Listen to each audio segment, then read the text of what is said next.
Hello, everyone. Good morning, afternoon, or evening, wherever you are. Thank you for joining us for this spooky adventure. Um, I'm very happy to be joined by a lovely cast of grannies who all dressed up for the occasion, which is just absolutely amazing.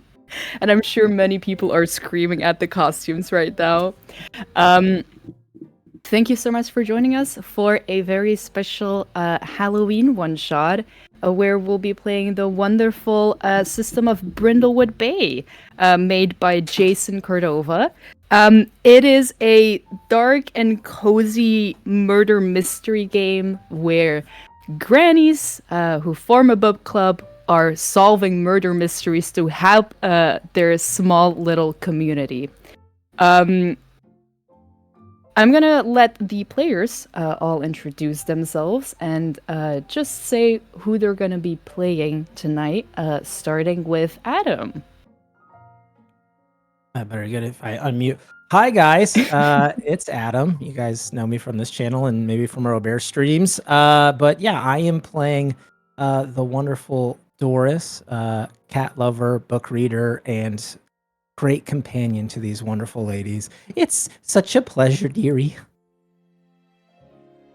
Next up, James. Hey everyone, my name is James. I go by JT Cunning on the internet. Today I'm going to be playing Ruth, aka Ruthie. She's a retired fisherwoman who used to own a bait and tackle shop, and now she's just living her best life.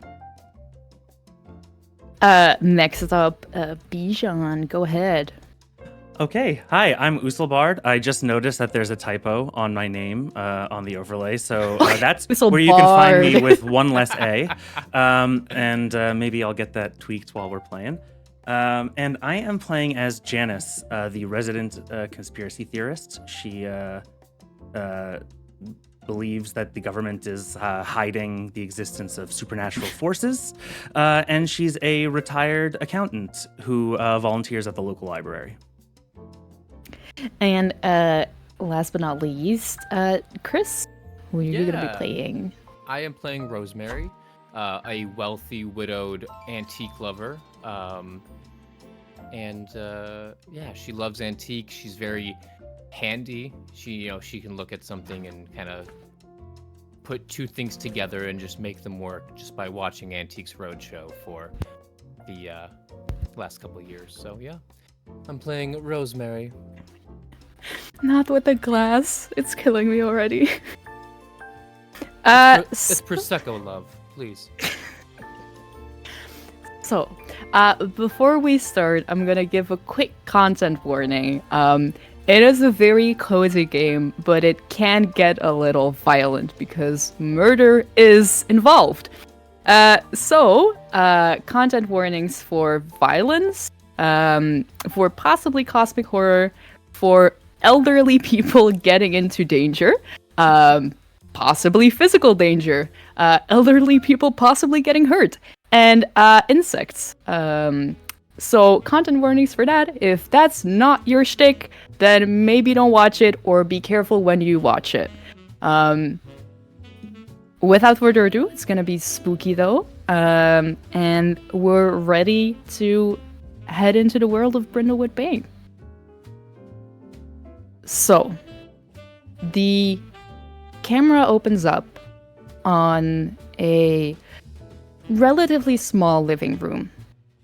It has everything you would imagine. It has a little TV corner with sofas around it.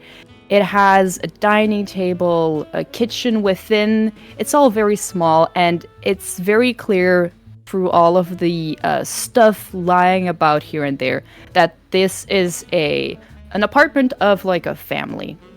You can see kids' toys lying around as well, and off into the distance we hear both someone being busy with pans and pots and cooking, and a bit further down we can hear the noises of kids playing.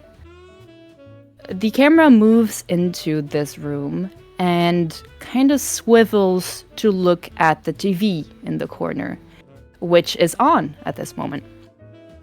On the TV, a title screen appears. Black with just letters on it that says The Murder Maven Mysteries.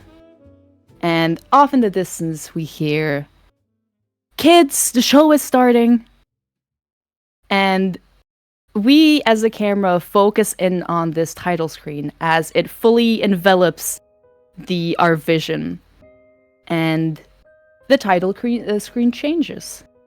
From black, we fade into this panoramic view of a coastal city. It's a misty day. It's also more towards the evening, so there's maybe a bit of sunset still.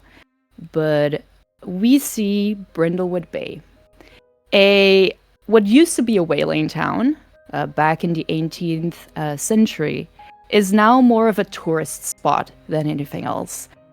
Lots of people have built up bed and breakfasts, have built antique shops. It's really a place that now drives on tourism. And the camera kind of swoops down on street level, and we see lots of cozy bookshops, of bakeries, but also here and there we see pumpkins next to doors. We see kids walking around in costumes. We see all of the little lights flickering on as it gets darker outside. It's clearly Halloween. And even in Brindlewood Bay, this is celebrated. But we keep moving through the streets and kind of go out of what you would call the city center in a bigger city. We move into the more residential area. And as we do, we kind of go up a hill a little bit to more of the richer area around Brindlewood Bay, where the upper class would reside themselves. The houses get bigger as we move up on a little hill on the street. And in the distance, we can see a nice but a bit posh white villa. Lots of lights illuminating it in the background, and clearly that's where we're headed with the camera.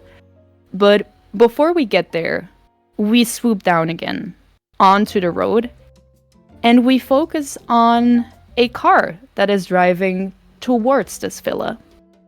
More specifically, I thought it was a truck that was driving there.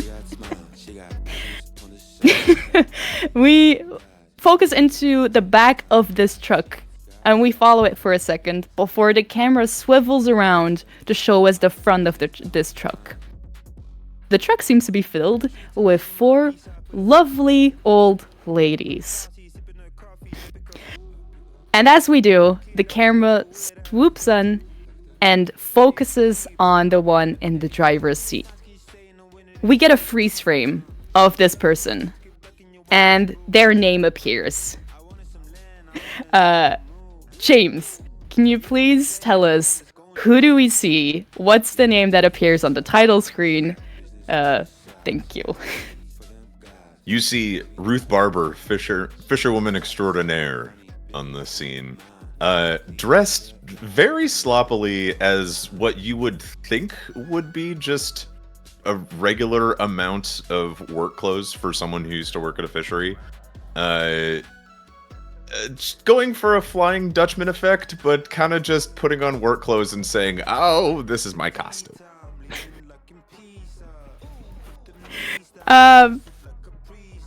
The camera plays again from this freeze frame, and it moves over to the passenger seat. Who's sitting in the passenger seat? Definitely Rosemary. Then, as the camera moves and we get another freeze frame with the name appearing on the screen for the audience to see, Chris, who do we see there? You see Rosemary, actually, I want to put The glasses. as she looks at the camera and brings them down a little bit and just catches the camera view with it. And you see, yeah, it's Rosemary. I did not think of a last name for her, so thank you, James. And Rosemary is dressed in her regular clothes, and it says Rosemary, antiques, and handywoman. And yeah, Rosemary just kind of fixes her clothes, and I was not told that we were going to be dressing up, so now I'm just going as my favorite actress, Lauren Bacall. That will work fine. And she has prosecco in her glass in the passenger seat. She did not listen that there is no drinking in this car. She brought her champagne flute with her. This is quite endearing music, Ruth. I'm just trying to connect with my grandson. Well, I don't understand the lyrics, but I do like the beat. Is that what they call it, the beat? I do believe they refer to it as the beat. I think it's nice. Quite lovely. As Janice speaks up, the camera moves over to the back seat again, and it first fixes on Bijan. Why don't you go ahead and tell us what the freeze frame shows us and what the name is that appears? Sure, yeah. As soon as you hear Janice say, well, I like it, and it freeze frames on her, and she is dressed up perfectly like the Jessica Fletcher from Murder, She Wrote, which just happens to look how she normally dresses every day anyway. So similar to Ruth, it doesn't look like she's really in a costume. But she does have her little notebook and her like to complete the outfit there. And lastly, the freeze frame stops again and moves over to the side to show us Adam. Who do we see and what is the name that appears on the screen? Yeah, so you see for a second the name pop up and it says Doris, and then she holds up this little like flash camera that she has, and you see her just kind of look to the right, and it ignites, and you see this flash, and then it kind of pans over and it says with special guest, and it goes down to this small black cat, and it says Mr. Meowgie. And Wait, did you bring your cat? Of course I did. Mr. Meowgie goes with me everywhere as he hops into her like side bag, and it has like a little spot specifically so Mr. Meowgie's head just kind of pops up, and she gives him little treats from her pocket. And what is the costume that Doris is wearing? All you see are like the insert of like cat ears, and then like just slightly painted black with whiskers, and that's the entire costume. I'm like you today, Mr. Meowgie. Yes, we are. Yes, we are. Mama loves you. She brought the cat. Oh, Rose, don't be such a prude. You know Mr. Meowgie goes everywhere. Are we really going to have this argument again? Rosemary, she brings the cat. No, Thank you, Janice. It's fine. I just didn't know if it was the smell of butchered tackle or the cat that I smelled. Oh, that might be why you're so excited, Mr. Meowgie. Do you smell Ruthie's? Do you smell her fish, huh? Do you? No! Pet hair in the back seat. Oh, she's fine. She's past shedding season. With that, the camera zooms out of the car a little bit again to show us like just the front of it with all four of you sitting in it, and it freeze frames, and on the screen again we see that the Murder Mavens is written down, the name for your group, your book club for which you meet every Saturday morning in the book lights booksellers, actually. You all love a good murder mystery novel, and you have all seen to be sharing a passion for a specific series, the Gold Crown Mystery series, wherein the main character, Amanda Delacourt, solves all kinds of mysteries happening. And so we move on. The truck keeps driving up the hill up until it reaches the villa. You can park wherever you want to. You can even drive very close up to the home. We stop there. The engine cuts off, and you all pile out of the car. you see this impressive but posh white villa. Lots of lights illuminating it, and also lots of people visible. It seems that you are not the only people invited to this Halloween party, and the host seems to be very well known in this community, or is trying to be very well known. One of the two. You're invited here to the home of Abner and Coco Vidal.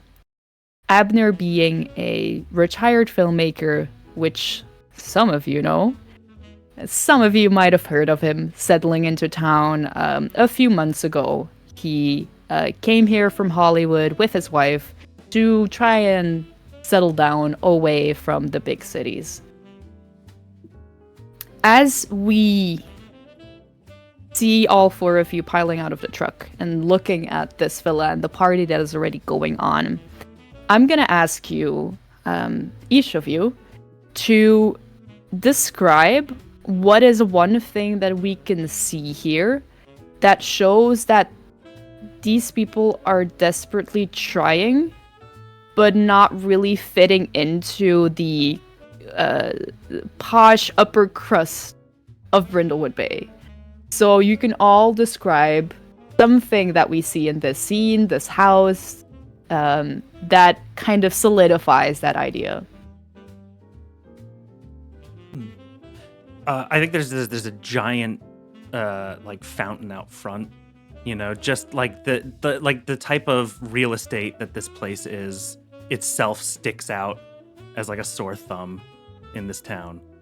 It's got one of those giant like circle driveways with a huge fountain in the center that's like paved with some foreign stone that they had to have shipped in. It looks completely out of place as soon as you enter the courtyard. For sure, we see a very big fountain, which even now in this cold weather is just casually spraying all about. What is something else we see? I think that as Ruth kind of like walks around the edge of, you know, getting out of the driver's seat and kind of like looking over, she spots that like all of the plants are just like very recently put in, some of them sloppily put in, some of them obviously starting to die off because there was no proper care applied. Lots of different, maybe even exotic types of plants to impress the neighbors, which haven't properly been taken care of. That'll never grow here. Those drapes. Not even Egyptian cotton. Probably no less than 100 thread count, I'd say. Horrible, horrible drapes. They're trying too hard. Yeah. Probably got them from Target or something.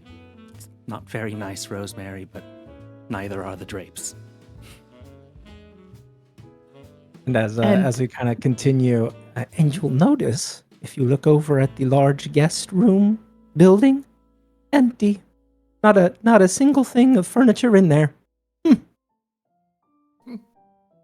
You all do walk, as you make your way to the front door, you walk past this guest room / building, made specifically for if anyone were to visit. And as you do, none of the lights are turned on, and through the windows you see, exactly as Doris said, nothing. No furniture in there. Maybe it's because they just moved in a couple of months ago, you know, and they just haven't gotten around to it. Or maybe none of the guests have come yet, so they haven't had a reason to put furniture in there. And just one thing to add to that, as Doris says that, it's like maybe 50 feet from the building, and the lights are black, so you can't see in it from this distance. So as we get there and you see it's empty, you might think, how does Doris know that that was empty beforehand? Have you been here, Doris? Oh, no. You just can tell. I mean, look at the dust around the edge. Oh, look, I think they're serving hors d'oeuvres. Look. She found clues. Well, you know, it's my specialty. Okay, I'll admit it. Mr. Miyagi told me about that one. It's a good thing that we all decided not to dress as Amanda Delacourt this year. It was a big fight last time. It was quite awkward, wasn't it? I pulled off the best, and you know it. Yes, but we did not. But we didn't coordinate, and that was the problem. I should have gone You as... didn't even dress up. Well, That's fair. that is because true. I am Amanda Delacourt. Let's just be honest. Please. Never have that kind of bob.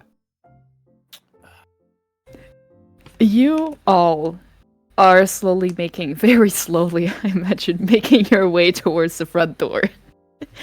And as you do, you get closer, you hear the music from inside already going on. Sounds like the Monster Mash is happening right now. As you get to the front door, whether you like it or not, you are greeted by your host. Abner Vidal is standing about at the same area as the front door, and you can imagine an older man, not as old as you. So maybe in your eyes he's a young whippersnapper. But he does try to take care of himself. The wrinkles are showing there a little bit, but clearly he's using a lot of creams to try and keep them at bay. He takes care of himself because his hair is nicely slicked back, and his Halloween costume for the evening, it doesn't seem to be a character. And maybe even for you, it's even more vague as to what he's trying to represent. But he is wearing like a nice formal suit. But the suit is made out of it's black with lots of splotches of colors with stripes on it. And it's, for other people, it might be clear that he is trying to have abstract art on his suit, jacket and pants. But to you, it might just seem like a cheap, ugly suit. And he is standing there and smiles as he sees the four of you coming closer and goes up to greet you. He goes up to Doris first because she is the one who got the invitation and got to invite all of you thus. And he gives a little kiss on the cheek greeting and a big smile as he says, Doris, it is so lovely to see that you managed to get here and you brought your friends, as suggested. Welcome, ladies, welcome. And he makes his way over each of you, giving a little kiss on the cheek and introducing himself. He takes your hand and he also kisses the hand. And introduces himself as Abner to all of you and asks for your name in return.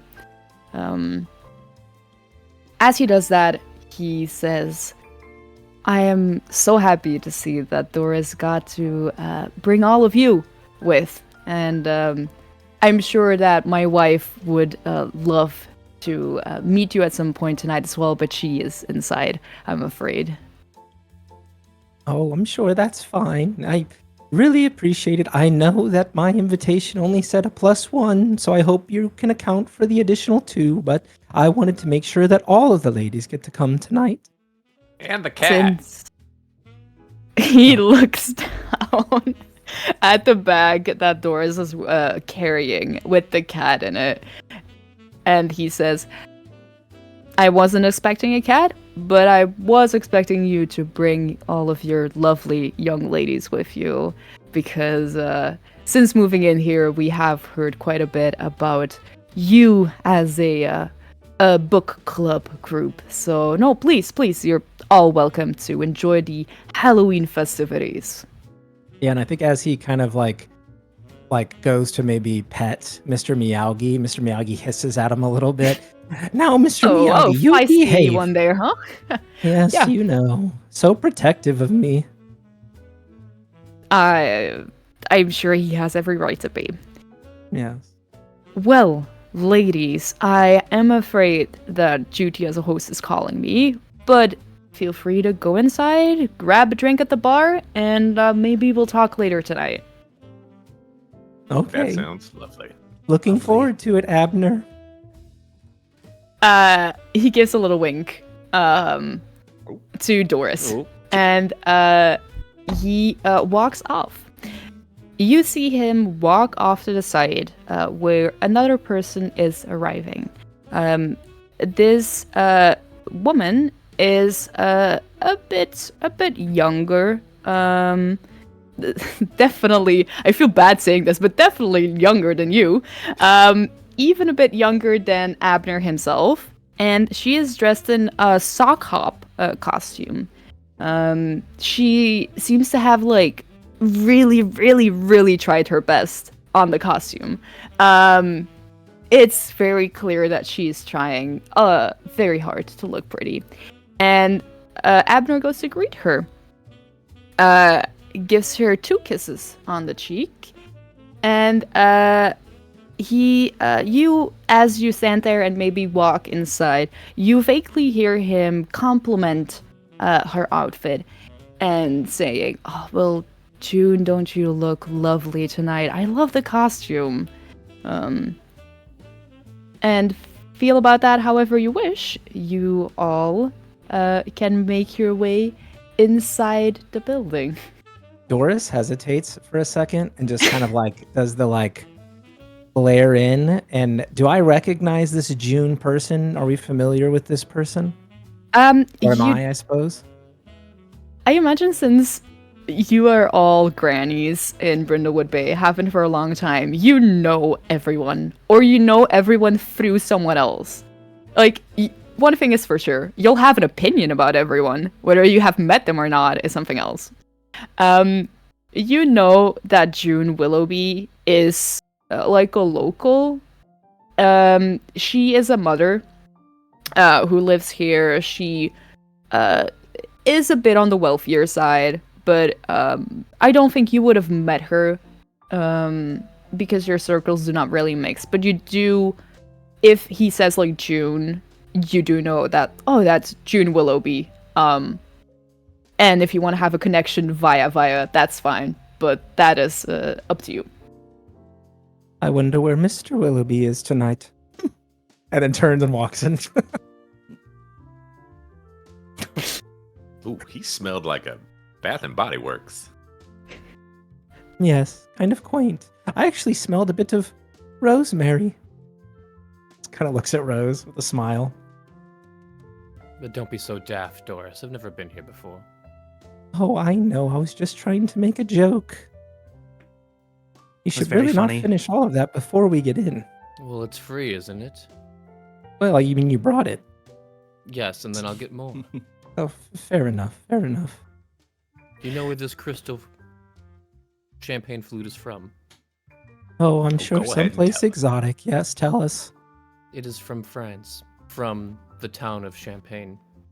Oh, that's cute. I think I have one that looks just like it. It's from Poughkeepsie when I visited. Oh no, this one is straight from France. I was there on vacation back in the 80s, and what year is it? Is it present year? It's modern. Yeah. Okay, I didn't know if Times. I didn't It's know if we were, like, 1942. I visited in the Absolutely 80s. acceptable question to ask at our age. But yes, I was there in the 80s and visited an antique shop, and I saw it and I just had to have it. You know, Janice, I heard that when they built this place, there was maybe some additional add-ons, not in the original construction. Kind of mysterious, no? You don't say, Doris. Where did you And find that's that what I out? hear. Oh, you know, Mr. Miyagi has ears everywhere. Okay, but really, where My did you cat hear it is so from? talkative. Well, I heard it from a friend who heard it from a friend who might be sleeping with one of the construction gentlemen. Peter was his name, I believe. Construction. You know, they Mm. take government contracts. Mhm. He is tied to, what was it, LA? I'm just saying, could be something there.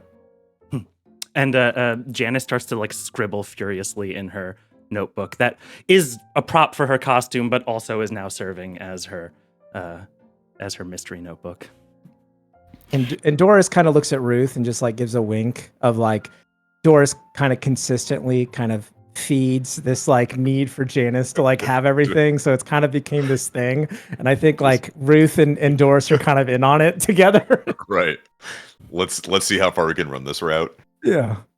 Right. And as Rosemary, your glass is getting dangerously empty. So as you all head inside, you enter a little hallway with some stairs leading upstairs. But you hear the most commotion and the most party and the monster mash still going on from further down the hallway, where there is a big doorway, and as you enter through there, you find yourself in a bar area, nicely decorated with plush carpets, lots of various movie posters and knickknacks hanging all around the walls. It's very discombobulated, and it doesn't really quite make one coherent scene. But the lighting is nice and dimmed to make it more spooky, and there is a very big wooden bar on the side of this room. Now, as we enter this room, the camera leaves our mavens for a second and kind of peruses the room a little bit more. We hear conversations going on left and right, and as we do, the camera swoops to the right first and starts beginning to make a circle around the room.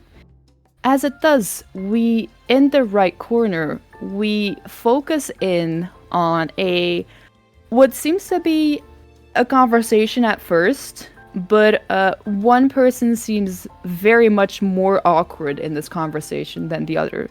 Namely, we see a lady and a man at the bar, and as we do, we first, with the camera, zoom into the lady and get a freeze frame on her. We see a woman around her 50 years old, dressed quite pretty actually, in a vampire outfit. But what is definitely clear as we see her is she is like half slumped over, clearly having already had a lot of booze in the party, however long it has already been going on tonight. On the freeze frame of this woman, we see a name appear in the top of the screen, and we see Elena Visage on there. Underneath the name, it says former Hollywood actress. And as we get that freeze frame, the camera moves on again to show us her conversation partner. We see a man who doesn't seem happy to be here at first glance. He is around his 40s, wearing a kind of Frankenstein costume, also with the little the headpiece where you have a screw coming out of your head, because that's so funny and original, right? We with this freeze frame also see a name appear on the screen. We see Gordon Thune, and then underneath it says local banker. The camera plays again and lingers on this conversation for a second, where it seems that a drunk Elena is complaining to Gordon about how she's not getting any acting jobs anymore because now she's getting old, and people don't want old people in their movies anymore, it seems. She is complaining, and it quickly switches into her kind of wanting to seduce Gordon and going, but I'm sure a handsome man like you could help me find like a few gigs and stuff. In this whole situation, Gordon seems to politely try and like divert her attention, but it does seem like he's enjoying the attention from an attractive woman, at least. But he doesn't quite know how to handle the situation. The camera moves on from this conversation and starts swiveling again further into the room. A little bit further off, with where some like higher chairs are situated with some tables, we see another apparently conversation going on. But again, it seems to be a theme that one person is way more invested in the conversation than the other. This time, the camera first focuses in on a younger man around like his 30s. He is dressed as like with a half mask on his face and a little cape, almost looking like the Phantom of the Opera. And as we freeze frame on this man, we see a name appear on the screen again. And the audience can read Sam Turlington, and underneath it says business partner. From that freeze frame, we focus into the other person he is conversing with. Did we lose someone? I think we lost someone. No, nope, okay, we're good. We didn't lose someone. Okay. As we do, we focus in on the other person in this conversation, and we get another freeze frame. This time of... It's difficult to gauge his age because life hasn't been easy on him, and he looks older than he probably is. But a man who is balding and doesn't look that he's wearing a costume. He's wearing a nice shirt and like a suit jacket over it, but it's very plain and boring. And as we do, on the freeze frame, a name appears again. And we know that this is Marcus Greaves. Underneath, it says manager. As this freeze frame finishes and the scene plays out again in front of the camera, we see a Sam eagerly explaining something to Marcus about how this is the next big thing in the business that Brindlewood Bay needs. Real estate really is the next big thing to go into, and I don't understand how you're still managing Hollywood filmmakers and stuff. This is what you should get into. Marcus does not seem to agree, but is trying to desperately find a way to get out of this conversation without being immediately rude. We leave them, though, to end this conversation. Yeah? Is Marcus wearing a costume? No, Marcus he is just like wearing like white shirt and a suit jacket, cool. But doesn't seem to be a costume of any kind.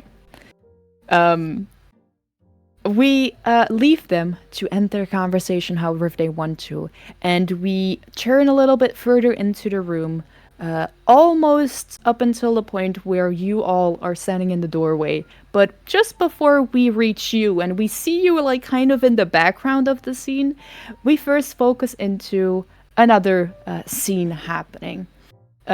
This one seems to involve one lady kind of crouched over and fussing over the dress of another lady. And as we do, we first focus with the camera on the lady kind of hunched over, almost wiping at the dress. The frame freezes again, and we see a like around 50-year-old woman who is dressed in a maid outfit. And along with the maid dress, we see 2 cat ears on her head. As we do, on the screen, her name appears. We see Mrs. White, and underneath it says maid. As the frame moves on from her wiping at the dress, we turn up towards the dress who's being fussed about. And the lady that we see there is also looking younger than she probably should. Maybe that's because of all of the creams that she's also been using. But we see a woman dressed in a Cleopatra costume with the wig, with all of the golden accessories and a very tight-fitting dress. As the frame freezes on her, we see her name appear, and it says Coco Vidal, underneath it says wife. And the frame continues from that. The scene plays out where Mrs. White is fussing over the dress of Coco, where there clearly is a stain on the dress, and Coco doesn't know what the fuss is about. And she is saying, "No, Mrs. White, it's very nice of you to want to clean it, but it's fine. I'm sure that there will be many more stains on it tonight. I don't care. We'll get it dry cleaned afterwards." Mrs. White clearly does not agree with this statement, but before we see that, the camera moves on and focuses on our mavens again as they stand in the doorway. You're here. Some of you haven't had anything to drink. One of you has had a lot to drink, but the glass is almost empty. And there is a party going on at a bar next to you. Where would you like to go? Well, I think we should start with some drinks. Well, and some of us need to catch up, I suppose. Yes. This glass is a little empty now. Oh, and just in case you didn't know, you see the Cleopatra woman over there, clearly trying too hard. That's Mr. Vidal's wife, Coco. Coco. Yes. Cleopatra. Interesting. Yes. I'm sure she knows. She's more like Coco in the one strings, if you ask me. Doris, stop it. Well, you know. Let's go get a drink, yeah. ladies. Yes. Oh, this Well, kinda like- bar. This bar is beautiful. Is this California Redwood? I don't know. Oh, Ask much the too loud. bartender. Excuse me, garçon. Is this California Redwood? Yes, madam, you have an excellent eye for these kinds of things, I'm sure. and Mr. looks Vidal, Hand carved as well. I would sadly not be able to tell you that. I'm sure Mr. Vidal would love to tell you all about the every little detail in his house. Rosemary, that's amazing. You got that. What kind of wood is this? And she points at like one of the like handles on like one of the bar taps that's got like wood on it, like a wood finish. That's just classic old Just oak. Normal Stained. wood. Normal wood. Yeah, most of those bar tabs that you get from the brewery, that's why the beer is on them. Yes, Janice, you can tell it's an oak because of the way it is. And that's pretty neat, Doris. I would like to have a glass of champagne, please, sir. The garçon, I fucking love that you use the word, gives you a quick nod and says, straight away, madam, and goes to get the bottle and pours you a glass of champagne. Is there anyone else who is trying to chime in on this offer? Yes. We're all drinking, I'm sure, right, ladies? It's free, isn't it? He gets out 4 glasses as we say that, and pours out 4 of them. And Janice goes like oh no, that's enough, but like, you know, after you've already filled it all the way up to the top. And he pauses a little bit, and then I imagine you're like, oh, just a little bit more, and then like he like quickly like tries to pour in a little bit more. You're all handed your glasses of champagne. Right. I'm gonna actually, while we're sitting there, and I'm just gonna. So, garçon, is it? Is it I think it's Garson. Garson? No, No, madam. it's French. Arson. You can call me Dennis. Oh, but garçon sounds so much more fancy. But okay, Dennis. Of course, madam. I will also listen to garçon. Do you need anything? Well, I was just wondering, as the resident bartender, any juicy details come across your bar tonight, this evening? I don't know if you know us, but we're kind of a bit of a thing here, me and the ladies. The Mavens. Lots of juicy. Yes. I've had some lemons. some oranges going into drinks as well. Oh, Grapefruit. it is some gossip. Oh, you meant gossip. Secrets. Oh. I'm sure with all these Hollywood types, you must have heard something. I'm sure I don't listen to anything. Who's leading here? Doris is leading, right? Sure. Yeah. Yeah. Oh, yeah. I guess I started it, so I'm leading it. Yeah. We're all leaning in, like starting to like surround. I feel like the three of us are, and then Rosemary's just like back to it, drinking, looking at the crowd. Like I'm too good to lean in, but also is like listening. Oh, I know. Her ear is open, but she's not making it obvious. Yeah. You can give me the first roll. You can roll 2d6 to meddle here, and you can add your presence to that because you're trying to sweet talk this poor bartender into maybe spilling something. All right. That would be 8 because I got a 1 in presence because that's what I took. An 8. Yep. All right. He kind of looks a bit unsure in the presence of like these 4 prying old ladies, and he says, well, I'm sure that you will hear a lot of things tonight, but the only thing I know is that I heard the lady over there, and he points over to where Elena is sitting with Gordon. And he says, I heard the lady there arguing about something. I couldn't quite catch it. She seemed to be quite infuriated about it, but I'm afraid I can't really tell you what it was about. I'm sure you could find out yourselves or talk to them while I do my bar duties. Howard. Young man, that was very nice of you to share. And she pulls out her little purse and she takes out $1. If you hear anything else, and she slides it stealthily onto the bar table, you let us know.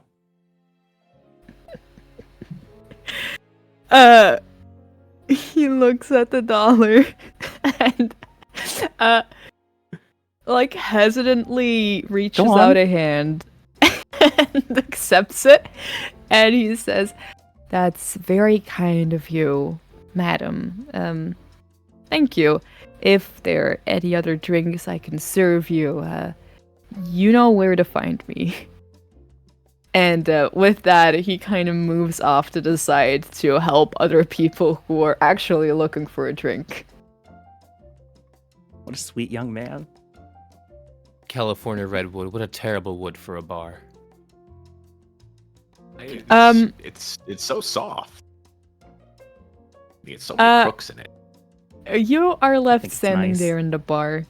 Lots of people still mingling and talking. A bit further off, you see that in this kind of room, on your right side, there is a very large double doorway with glass doors that leads outside to a kind of backyard / like covered porch area.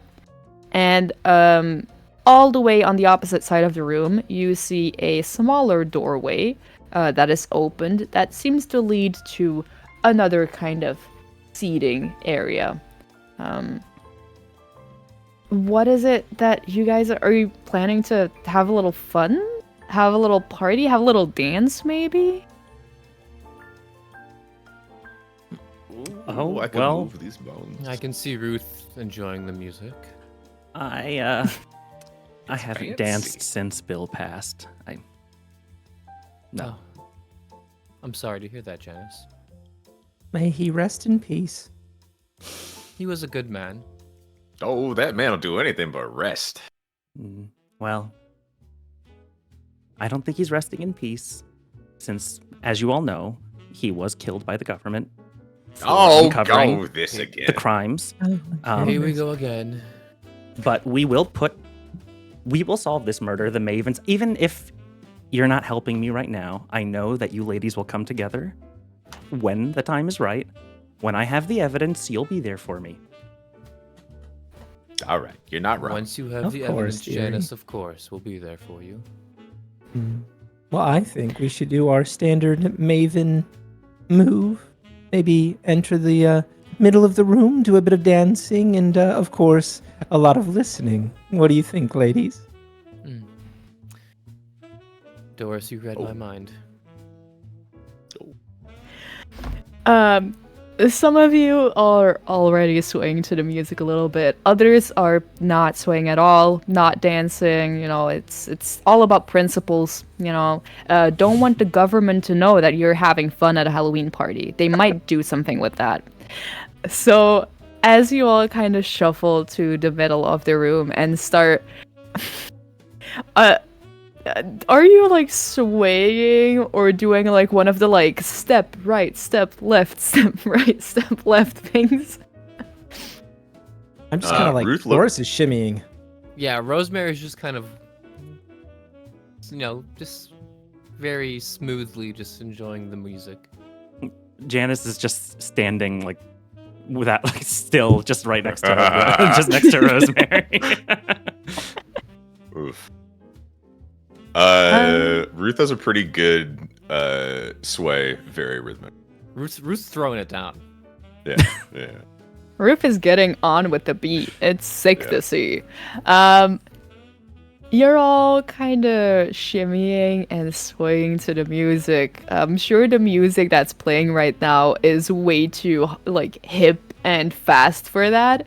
But regardless, you're having your own fun, and as you do, I would like one of you to roll. Doesn't really matter who. Like, who do we imagine is looking around the room the most?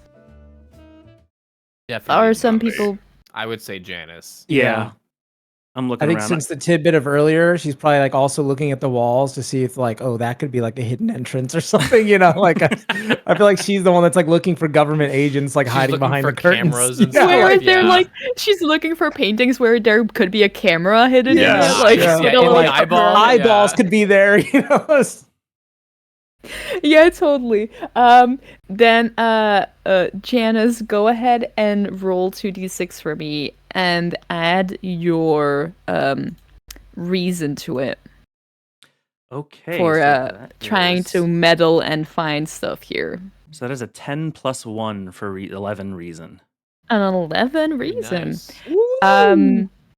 You're all kind of swaying there back and forth. Oh, did we lose and- James? No. He is it's fine. I'm good. And Keep going. yeah, and as Janice is swaying back and forth, looking around this room to try and spot hidden cameras, maybe people spying on you, standing in the shadows, maybe a cat, but it's not really a cat, it's actually a machine or an animatronic with like camera eyes spying on you. You slowly look around this room, and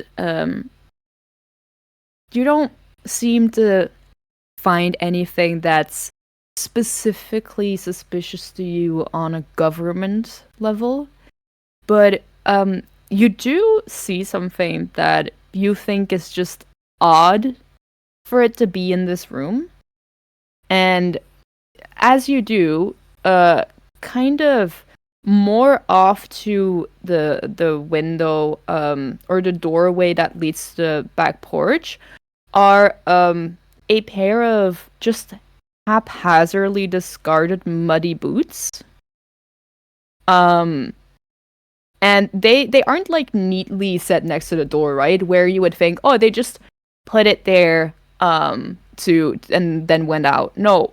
They're like kind of thrown there, and you would expect that if you have guests over, at least you would kind of clean up, you know? But the pair of muddy boots that you find is a clue. And Interesting. as you notice that, and you're about to speak up about it to your fellow mavens, the first word coming out of your mouth is cut off by a very shrill scream. And this scream comes from outside, on the porch. The camera zooms out in front of you before you can even get there. As everyone kind of moves in to see what is happening, we, as the audience, zoom into the scene outside. And there we see Mrs. White, still dressed in her cat costume and, maid and cat ears costume. And she is standing next to the big metal bucket that is being used for apple bobbing. She is screaming and pointing with her hand down at the bucket, where the camera slowly pans down. And as it does, we see Abner, his body laying down over the bucket, his face submerged in it, and he doesn't seem to be moving. And as the camera focuses in on Abner's body in this apple bobbing bucket, unmoving, the camera cuts to black. It opens up again, and clearly some time has passed. Some time being maybe half an hour. You all managed to get close to the window and really try and keep an eye on everything that's happening. And in that time, you saw that officials arrived to the house. The party was kind of cut off, with everyone being a bit uneasy about Abner Vidal's dead body being found. And officials got there and kind of put a perimeter around the villa, saying that no one could leave before everyone was questioned. And there are a few officials scattered around the villa as they are trying to talk to people to see if anyone saw anything and figure out what happened and if everyone is safe to leave. Now, as we move through the house and see all of this happening, some people have calmed down and kind of even gotten back into the Halloween spirit of everything. We zoom into the four of you standing outside on the back porch as well. As the camera focuses on you, we can just hear the tail end of a conversation that is wrapping up, where Sheriff Darwimple, the sheriff of Brindlewood Bay, who you all surely know and most likely have talked to before, is kind of just done explaining to you about how it's very coincidental that you are here right now and yet again find yourselves in a situation where a murder has happened. You're here. You can't really leave because you also kind of need to be questioned before you would be able to leave, but now that you are here, it would kind of be nice to have your help on just hearing around, and maybe you find something that is useful that might help us solve this case. But of course, not officially. You're not officially helping. But if you were to happen, there's no way they could stop you. And having explained this, having even thanked you ladies for helping out and keeping Brindlewood Bay safe. Not officially though, but keeping Brindlewood Bay safe. He leaves you to perform his duties around the villa to question other people. And we are left standing there looking at the four of you kind of huddled together. A dead body having appeared in this villa, it being the host of this party, and you are left to wonder, how did it happen? Well, This is unfortunate. Oh, poor Abner. Shame. Well, those Hollywood secrets catch up to you. I suppose so. Maybe we, someone go and maybe take a quick look at the body? Maybe see if Yes. there's anything unique on it So around it? we're all in agreement that we are going to have to handle this investigation again. Oh, right, That ladies? sheriff is awful. What is his name? Sheriff Periwinkle? What is it? That's like same thing with that Benedict Cabbage Patch guy. Just get close enough and he'll say yes. Yes. They're all liars, and you can't trust them. So, except But Officer Janice, Swanson. It He's is. handsome. What do you think? Us being here and a murder happening, is that a coincidence or is that the government? Rosemary, I know you're egging me on, and now is not the time. We have to stay focused. The Mavens have a case. Janice is right. But if you're asking me if there's a high probability that the government is involved, then yes, of course, Rosemary. Yes, the All government right, is all probably right, all involved. right. Oh, Just look. Indeed. Just a little jest, Janice. Just a little jest. Of course. I'm gonna take that advice, and I'm just gonna do a little once over, see if anyone's looking, and kind of lean in for anything that might look more suspicious on this here old buddy. Yeah, absolutely. You walk a little bit closer, and the area around the body is sanctioned off. Like there is tape around it to keep people away, and there is a deputy stationed there to make sure that no one touches the body and make sure that everyone stays away. Are you planning to try and sneak a peek just like that, or are you trying to be a little bit more involved and talk the deputy out of leaving his station, maybe try and really get a little bit closer? What is your method of going about this, Ruth? I would first just kind of like peek an eye out to see if there's anything obvious, and then I would most likely attempt to lead the officer away so that someone else could get closer. Okay, I will have you then first roll. I'll first have you roll 2d6 with your composure to try and sneak a peek at the body. But before you do, I would like you to explain to me what you fear would happen if you were to get caught, or if this is a risky thing you're doing, because it might cause them to have more attention on you than necessary. What are you afraid would happen if you don't succeed on this? So there's kind of a surface fear and a deep-seated fear. Surface fear, Ruth doesn't like getting in trouble. Was kind of always a rule follower. Did everything by the book. But unfortunately, the book kind of screwed her and her family over.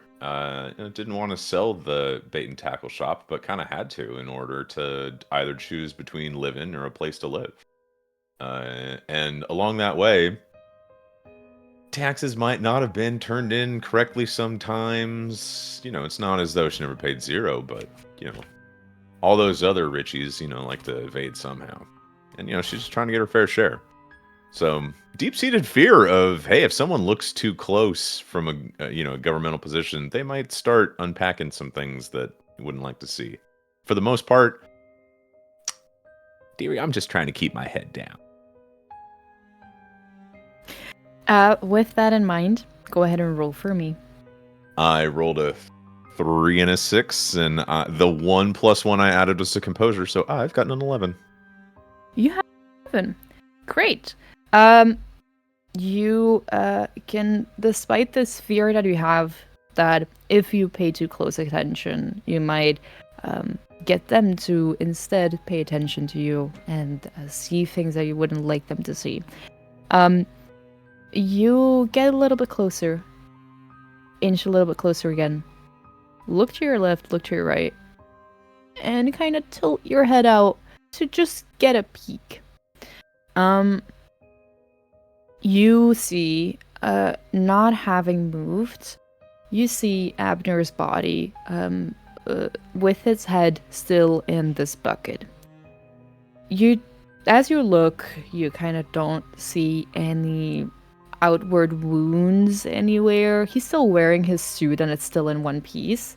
But you do see that the skin is kind of already discoloring, and from the way he's positioned there and from the looks of it, you've read about this possibly a lot of times, and I imagine that the book series is quite graphic in its descriptions of like the murders that happen. So even not having an actual experience with dead bodies, you kind of seem to be okay with it from like all the things you've read about it.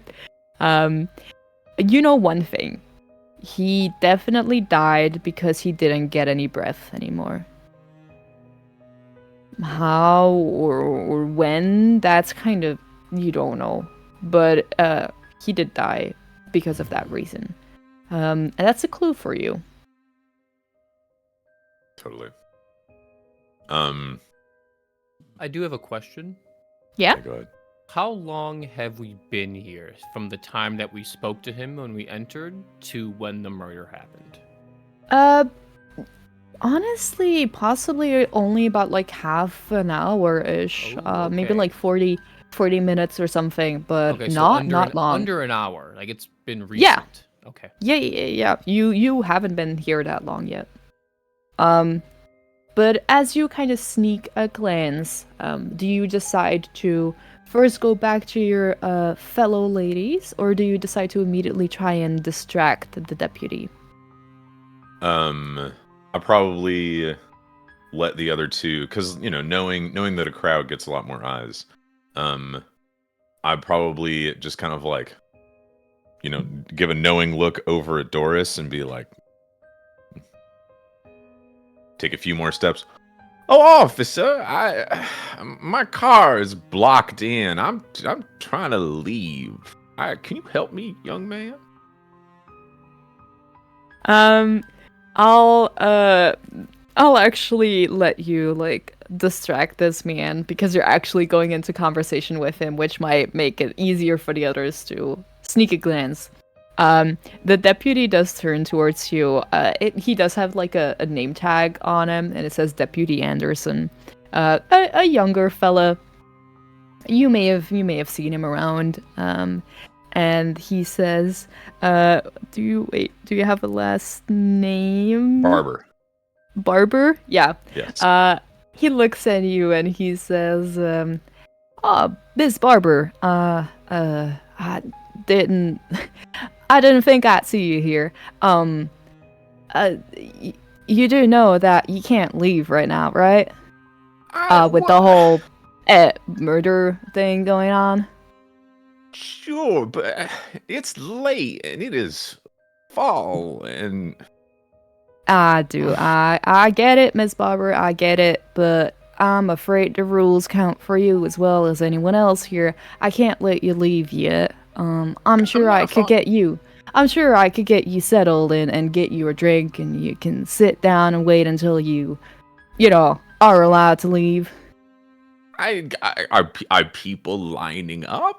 Do I and just kind of like starts like walking to kind of like lead him away from the other three. Kind of like, oh, let's go talk over here.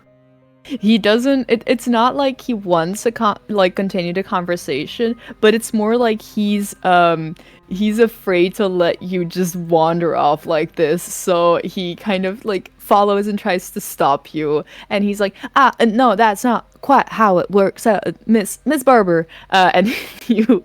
Oh, well, sweetie, tell me how it works. Then I'm trying to follow the law.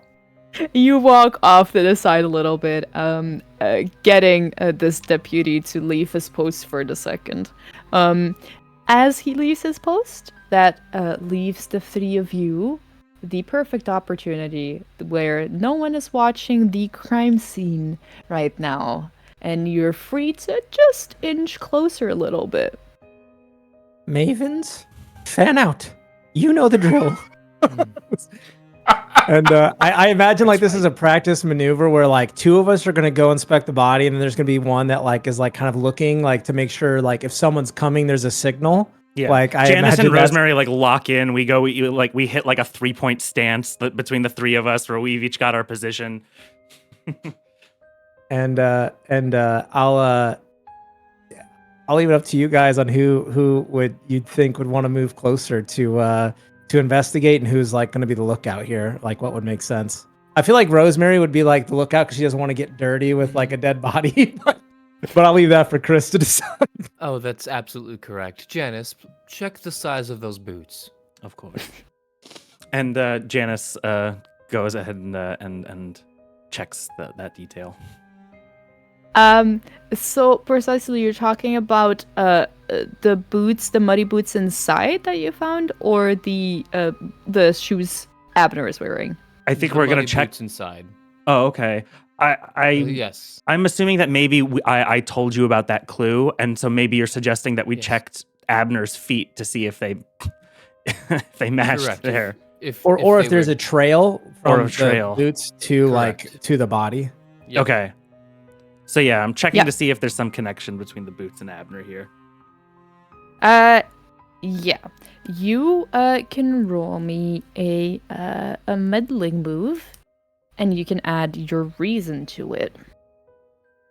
Okay. And while he's doing that, Doris is gonna go up to Abner and kind of like, I assume he's like half face in, like body submerged still. Yeah. But like his pockets are still accessible. So I think she's just gonna kind of dive into the pockets a little bit. And then like as she kind of like reaches to the other side, she's just gonna say, "I'm so sorry, dearie. Young flame had to die out quickly, did it?" And and she's just gonna continue to like she's gonna kind of pat his back a little bit, like and then continue to try to see if there's anything in his pockets.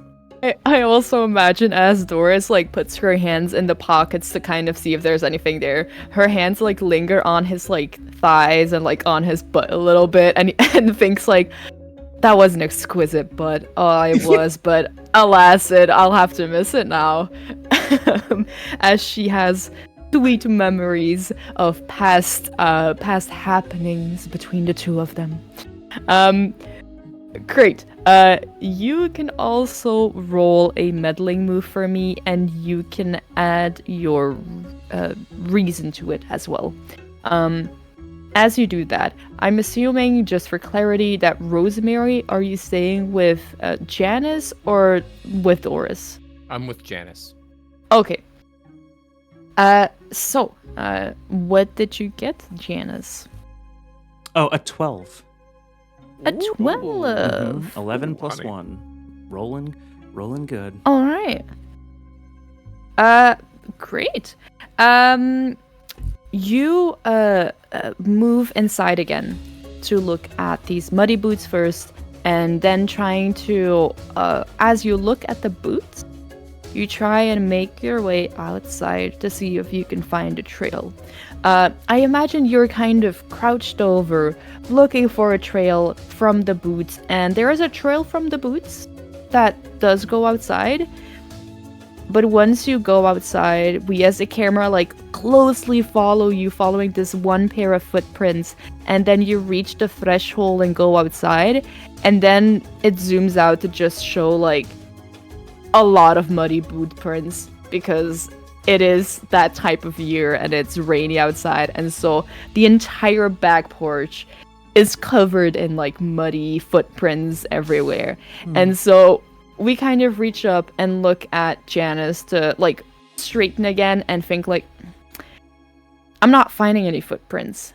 But as you do, and as you do straighten up again, you do see something that is maybe disturbing in a way to you.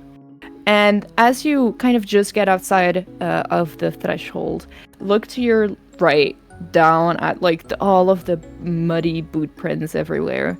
You see several pumpkins stationed there, like jack-o'-lanterns. They are carved out, and some of them have candles in them lit up. But one of them makes you like maybe take a little step away from it, because one of the bigger ones in the middle is just filled with a big heaping amount of insects. Live ones, moving all around it, and even piling out of it. And they seem to be making a little trail towards the body of Abner. And this pile just seems to be moving, and seems to even be growing a little bit. Like, new ones spilling out. And you kind of take a little step to the side, maybe, or closer, depending on your reaction to this. Oh no, I am. I put the extra point in composure. Janice looks at this and has a little like, that's gross, but then leans right in and looks in to see like what's going on with these bugs. Yeah. The bug-filled jack-o'-lantern is a clue that you found. As you do, and as Rosemary is kind of just closely following you, like looking at what you're looking at, I imagine Rosemary isn't as composed when she sees like the bugs. Like she walks up on me, and I'm like leaning over, and I pick it up and like put it right in her face. I'm like, Rosemary, look at this, and I just put the bugs right in her face. Janice, please get that. No, but look, it's a clue. Look at it, and she puts it right in her face again. Please remove the cicada from my face. That's a lot of bugs. That is an enormous amount of insects, yes. That's not normal. Hold this, and she like puts it in your hand so she can write in her notebook. Okay, all right, give it back. It's squirming. Okay, please take it.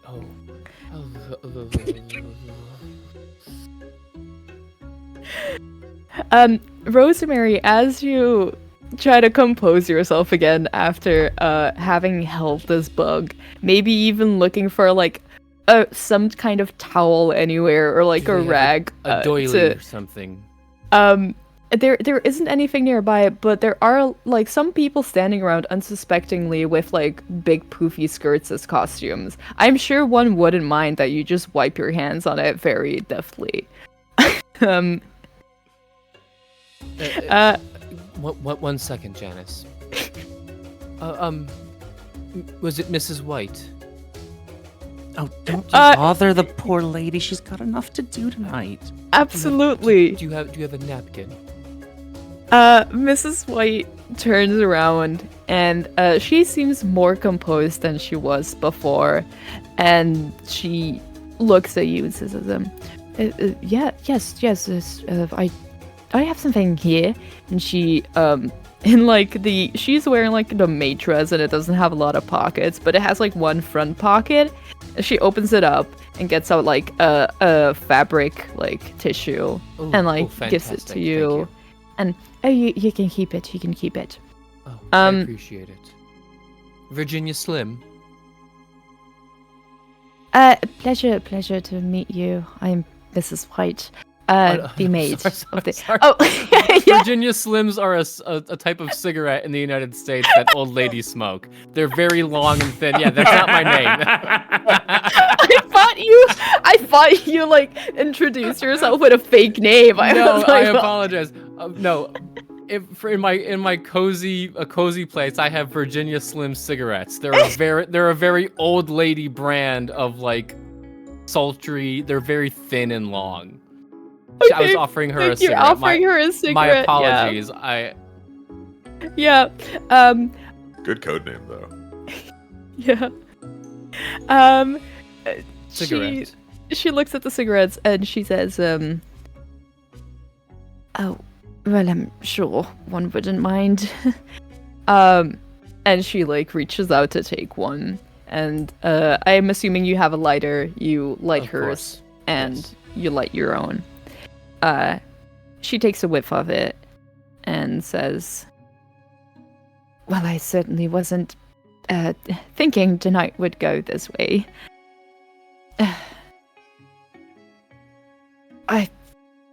Poor Miss Vidal, having lost her husband on a night such like this, and in a way as that." Yes, drowning. Yes. Very aggressive way to go. Yes. I am in the ways to go. I'm assuming that's an aggressive way. Wouldn't want to go out that way, would we? No. Well, But thank you for the doily. I'll be on my way. Enjoy the cigarette. yes. Thank you, miss. As you turn to leave, your eyes catch something on like the opposite end of the back porch. There are, as was in the front, lots of plants around here, bushes as well, and on the edge where the porch stops and where like some bushes begin, you can see a little glimmer in the bush. And you look, you put down your sunglasses, and now the glimmer is bigger because imagine wearing sunglasses when it's dark outside is kind of ruining your eyesight. You can now. It's already when gone, sweetie. It's fine. when you take off the sunglasses, you see something is kind of pushed into the bush, kind of like shoved in there. Janice. Yes, Rosemary. Come here. She comes over and she sees you smoking the Virginia Slim, and she plucks it out of your hand and puts it out. Rosemary, this is why there's only 4 mavens now. She throws the cigarette away. Fine. There's something in that bush. Oh, you want me to go check? Please. All right. And she goes and completely dropping her disapproving tone and goes straight to the bush to go look. I love how Rosemary doesn't want to get her own hands dirty. She's just like, Janice, go get Janice. it. Janice, you walk up to this bush, and you indeed also see what looks to be a pile of fabric pushed into this bush, shoved into it, with some gold glimmering here and there. You look at it, and do you decide to take it out of the bush? Of course. You reach out and tug it out of the bush. You open it up in front of you, and you see a almost identical duplicate costume of the one that Coco Vidal was wearing. A Cleopatra dress with gold details on it is kind of scrunched up in the bush, and you took it out. That's a clue that you found. Janice clutches it to her chest and looks around to see as anybody sees what she sees. She wants to keep this one secret from all the party members. Is Miss Vidal around right now? No, you Coco is not on the back porch with you, and no one really seems to be paying any attention to you. That might be because of something personal, or just the fact that it's kind of odd to have like a grandma at a Halloween party. So people are kind of just like, we'll let her be and we'll just do our own thing. So no one's really paying attention to you as you get out this dress and put it away. I know we said we weren't like keeping tally anymore, but that's 3 clues on this case for me. Just saying. You have 4. Janice, real quick. 4. Yes. Turn the costume around. Mm-hmm. And she shows you her back. No, she just shows the costume. Oh, no, not yours, Janice. No, you look lovely. No, the Cleopatra one. And does this Cleopatra one have a stain or not? It doesn't have a stain. Oh, interesting. Very interesting. We should put this somewhere safe. My bag is too small. Well, I just have a clutch. Okay. Maybe we can put it in Ruth's truck. Yes, let's go to Ruth's truck. Just saying, you have options here. I don't know if the... You can put it on underneath your costume. Oh, no. You wouldn't catch me dead wearing a Cleopatra outfit. No, but I hope the constable doesn't mind the smell of fish. Mm-hmm. Yes, we'll just tuck this away. This could be one of those great clues that we bring out that no one else knows about at the last minute. So we just really hit the climax hard on this mystery, you know? And maybe like, you know, like Columbo, where, just one more thing, and pull the Cleopatra dress out of the truck. Yes, I think you should do that, Rosemary. You'd be very good at that. I'd be honored, Janice. Thank you. Okay, yes, all right. And you should put it in the truck too. Okay, I will take it and I will put it under my dress. And Doris has the keys. Or sorry, Ruth. Sorry, in my old age, she the names. Ruth has the keys, and she has taken that handsome deputy away. We should probably find Doris. I imagine that as you say that, the camera kind of slowly pans over a little bit to the side where Ruth is still leading this deputy along with her and has probably already like gotten a cup of tea or something from him, like a blanket to sit down, and he's trying to desperately leave to do his job, but she keeps like getting him into new conversations again and again where he's like, the Bruins are gonna win this year. I absolutely no clue what you're talking about, but I should really get back to my job. Are you gonna be right here? I got you a blanket, I got you a chair, I got you a cup of tea. Is there anything else you need? Oh, honey, you're so sweet. No, I'm good. Just, I'm tired. I want to go home. I know you can't do that. That's not your fault. But thank you, young man. It was my pleasure. What was your last name again? Miss Barber? Barber. Yep. Yeah. It was my pleasure, Miss Barber. I ought to get back to my station. And he kind of walks away. In the meantime, Doris, you are with the body of Abner Vidal, having all of this space all to yourself. You rolled for me. Can you please tell me what you rolled? Yeah. Was it reason or what? What did I roll again to check his pockets? Reason, yeah. Reason. 10. 10. Okay. You and you're specifically trying to like look. You were going through his pockets and stuff, right? Yeah, and probably like trying to also see if there's any like secret pockets.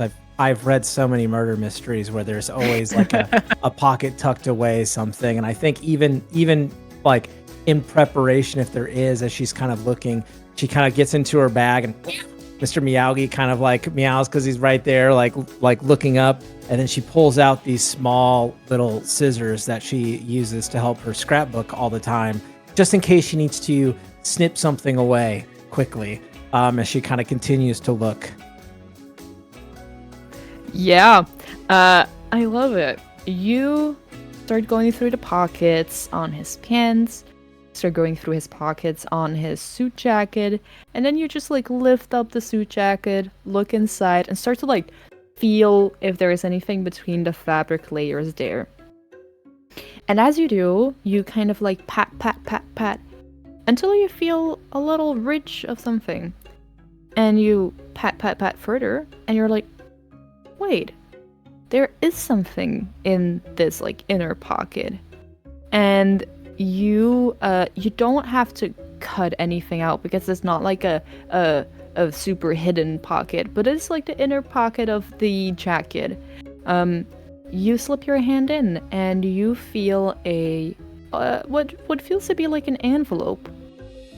You just look left and right to see that no one is looking.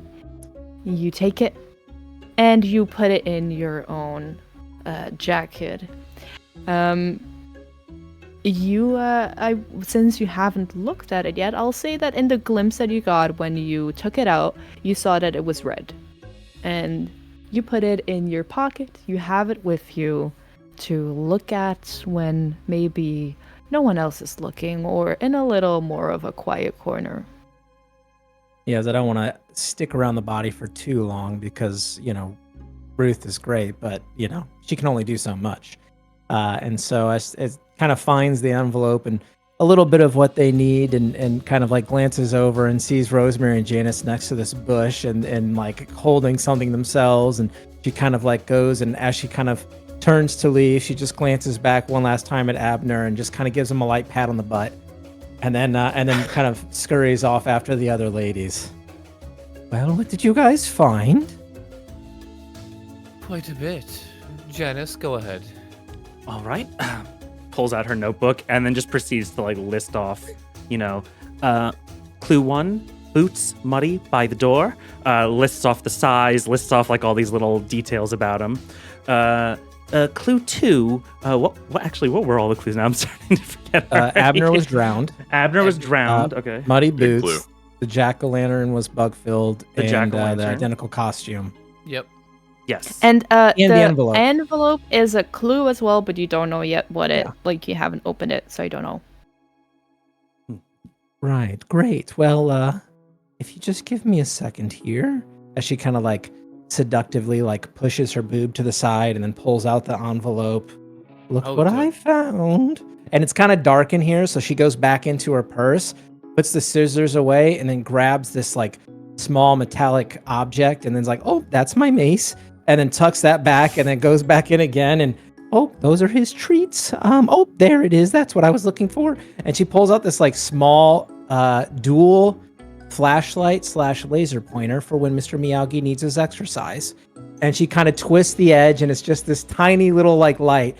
All right, ladies, cover me. I'm going in.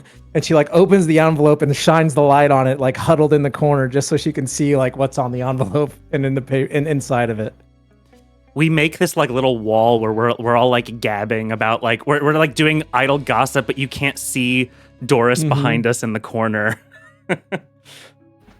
And as you kind of make a huddle to protect Doris, as they open up the envelope, Doris, you open up the letter that is inside, and as you do, and as you start reading it, you, I imagine, immediately start blushing very, very hard, but perhaps not for the reasons that other people would. Because as you start reading, you see that this is a very steamy love letter. But specifically, where others would blush very hard because of, the content and of how detailed it is in describing some of the voluptuous forms of someone else, and the kisses, the hot kisses. You see that at the end, well, in the beginning, it is addressed to June, and at the end, you see that it is signed by A.V. And you might be blushing out of anger. Or not, I'll leave that up to you. That harlot. Well, we have a clue. Another one. You remember that young lady that Abner was speaking to earlier? In the sock, weird, trying way too hard outfit? Right when we entered? Willowby. Yes, that's I the remember. one. Yes. Turns out they were in cahoots, romantically. This letter is quite steamy. Romantically cahooting. So not only do we have Coco, but we also have, what was her name again? June. Willowby. June, yes. Willoughby. Mm. Now, Abner, if I you could dog. Quite. Seems like he was around. And she says that with like an annoying, kind of aggressive, like, just kind of pans and just kind of like almost looks at the camera like around and then just kind of like glares for a second and then like goes back to the letter. Maybe it was the jealous wife who found out. Maybe it was June herself. I haven't seen her in quite some time. That is true, yes. Well, Couldn't have been that long. We were only here for about an hour before the body was found. true. We should probably get Ruth up to date. Yes, let's go. Where is You Ruth? walk- Just So real it's quickly, Ruth? as they go, like as they start to leave, like she like pauses for a second, holding the letter, and then just kind of like smells it and smells all of the like lotion and stuff that was like there, and then he even used his fragrance. I take back my booty smack as she looks at the dead body. Serves you right, you prude. And then like just like follows after them a little bit. The three of you start looking around and saying, "Where is Ruth?" And you see her like seated just outside next to the front door. Like a chair has been put there next to the wall. Ruth is sitting there with like a blanket on her lap and a cup of tea in her hands. And as you notice her and start walking over there, you see that the deputy she was constantly trying to keep there is just walking away, going back to the body. That's where you find her. As the deputy walks back.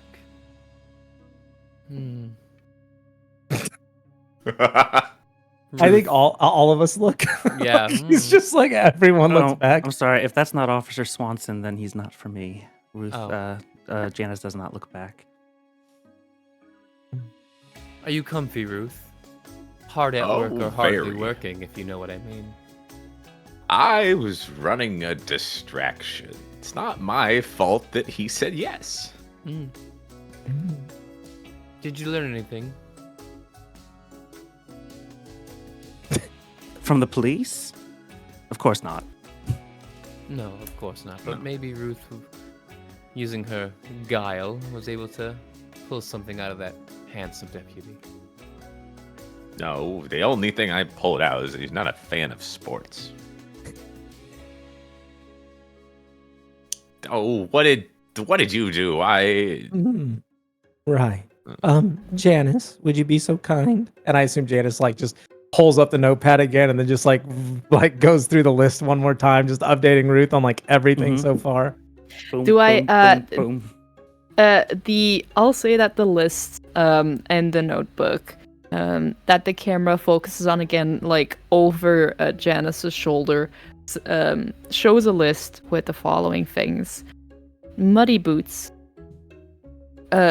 died because of suffocation or just drowning, a bug-filled jack-o'-lantern, a duplicate Coco costume, and lastly it says a steamy love letter to June. And that is the list of clues that you have found for your little mystery so far. So the love letter was to June. So maybe we should talk to June. Perhaps. And I think, ladies, it's time to have some conversations or a bit of a listen in. I agree. Did that dress have a stain on it? The one we found, no. Oh. But why would there be two? That's a great question. Indeed. What if June showed up in a Cleopatra outfit and the late Abner made her change? And discarded it quite a outside? theory. Ooh. Well, maybe we could find out. The maid, Mrs. White, she seemed rather chatty. She would have been here early. She would She have. might have seen something like that. And remember that Coco's costume had a stain on it. I do not know what. But it may be if it was dirt or mud. Possibly she was outside. Well, we should find out if it is dirt or mud, because that would possibly connect it to clue number 1. And she points back at the muddy boots. Yes. Okay. Well, let's go, ladies. Yes, Ruth, you look like you have something to say. Well, no, I'm just trying to see who we can corner.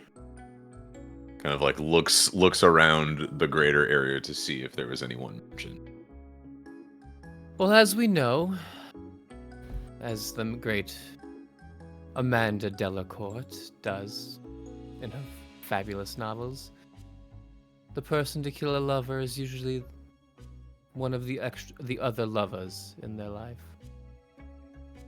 Crimes of passion. But also, it's drowning is a very difficult way to kill someone. Takes quite a bit of strength.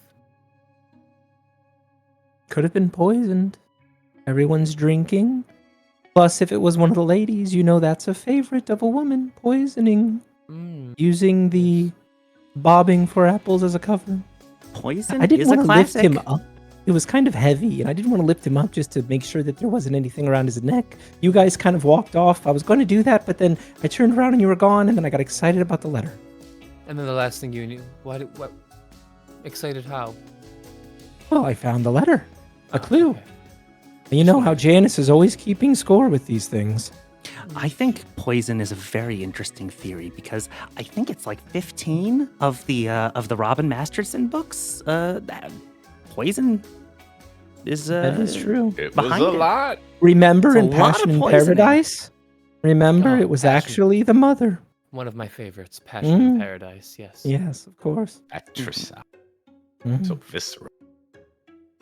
Well, okay. Shall we start with June or should we start with Coco?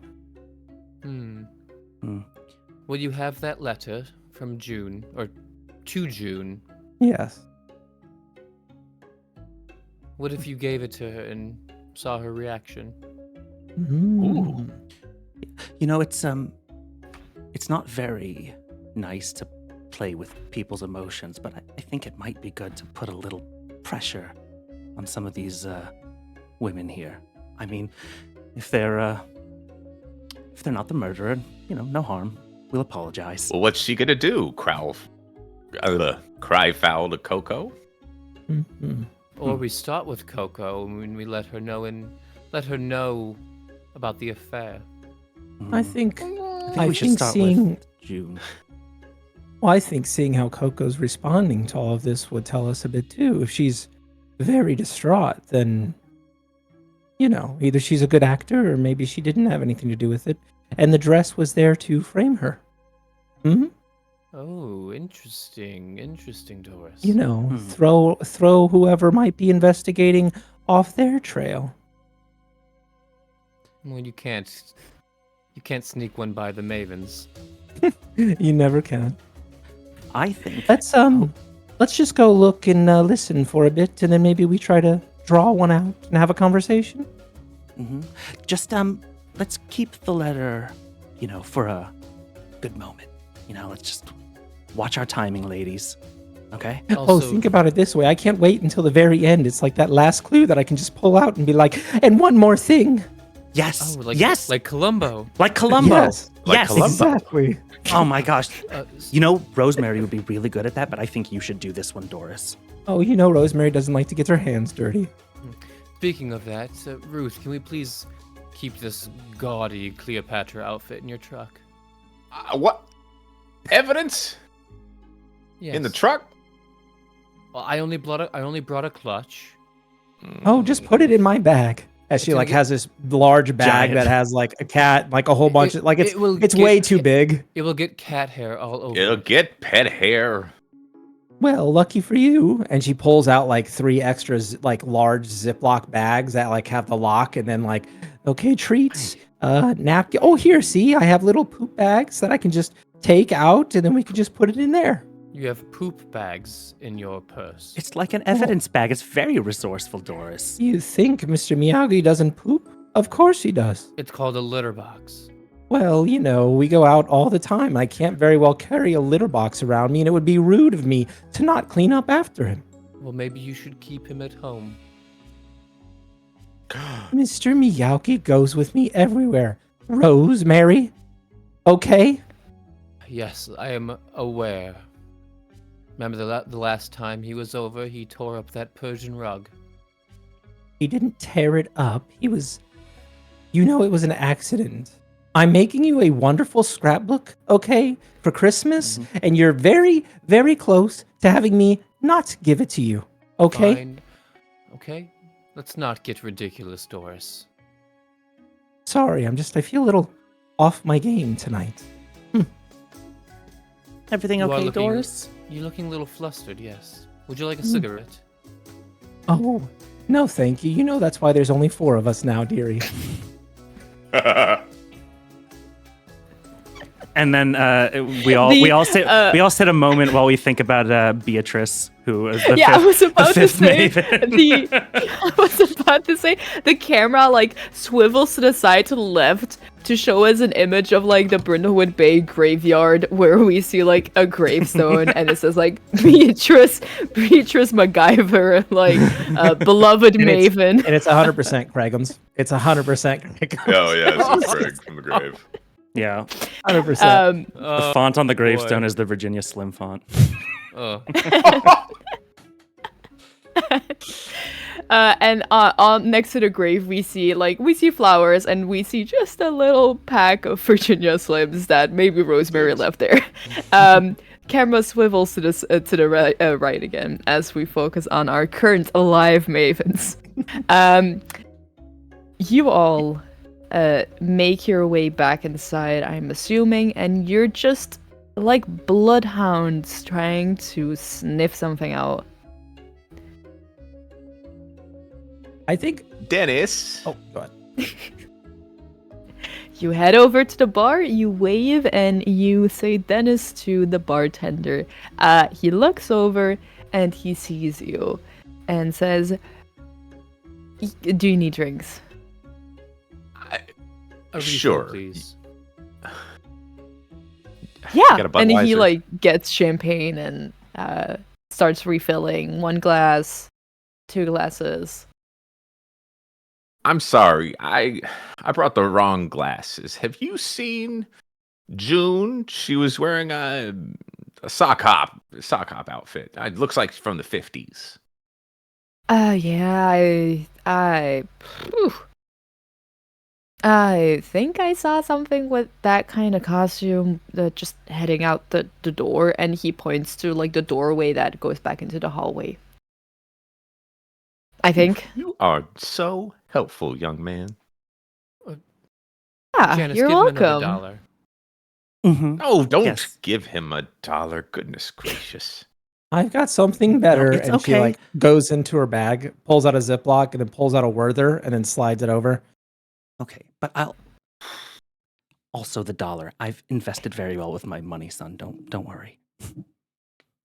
So do you only slip him like the candy, or do you also slip him on the dollar? I think we're both slipping it. Mine's just the candy, and then he just follows up with another dollar. She just follows up with another dollar. You slip both, and he like has a big like smile as he says, "Thank you. You know, with my employer being dead right now, every dollar helps being helping me secure my future." Sorry about that one, honey. Oh, right. You put that in a safe index fund. I hear Roth IRAs are very popular these days. You say those words, and it seems like he keeps smiling, and it seems like the lights are on, but nobody's home. And he just says, "Thank you for the dollar, ladies. You're so generous. If you need any more drinks, you can always come to me. Oh, I'll give you a little extra." oh, Dennis. Oh. Guess he didn't like my Werther. As I like turn and like walk away with my drink. And shall we go to the hallway? Yes, we should. Yes. Should we split up in twos? Less conspicuous. I think staying nearish to each other just in case, but Of course. maybe two of us try to find out where Coco is, and maybe two of us try to find or follow June. I'll go with Yeah. June. No reason, Well, just I would want like to. to talk to June too, Doris. So maybe we go together. And then we take Coco, Ruth. Sounds. I got a bad feeling about this. Why? What? Kind of like looks around to see if there's any evidence of Mrs. White or Coco, because the only thing that she saw was them being together. Yeah. So you have come up with a plan of action, splitting up into tactical groups that is honed with specific skills that you need for this, or just personal grudges. Both will work, you know. I'm fine. You split up. Two of you know kind of where to go, which is June, or someone in that kind of costume was seen heading out back into the hallway.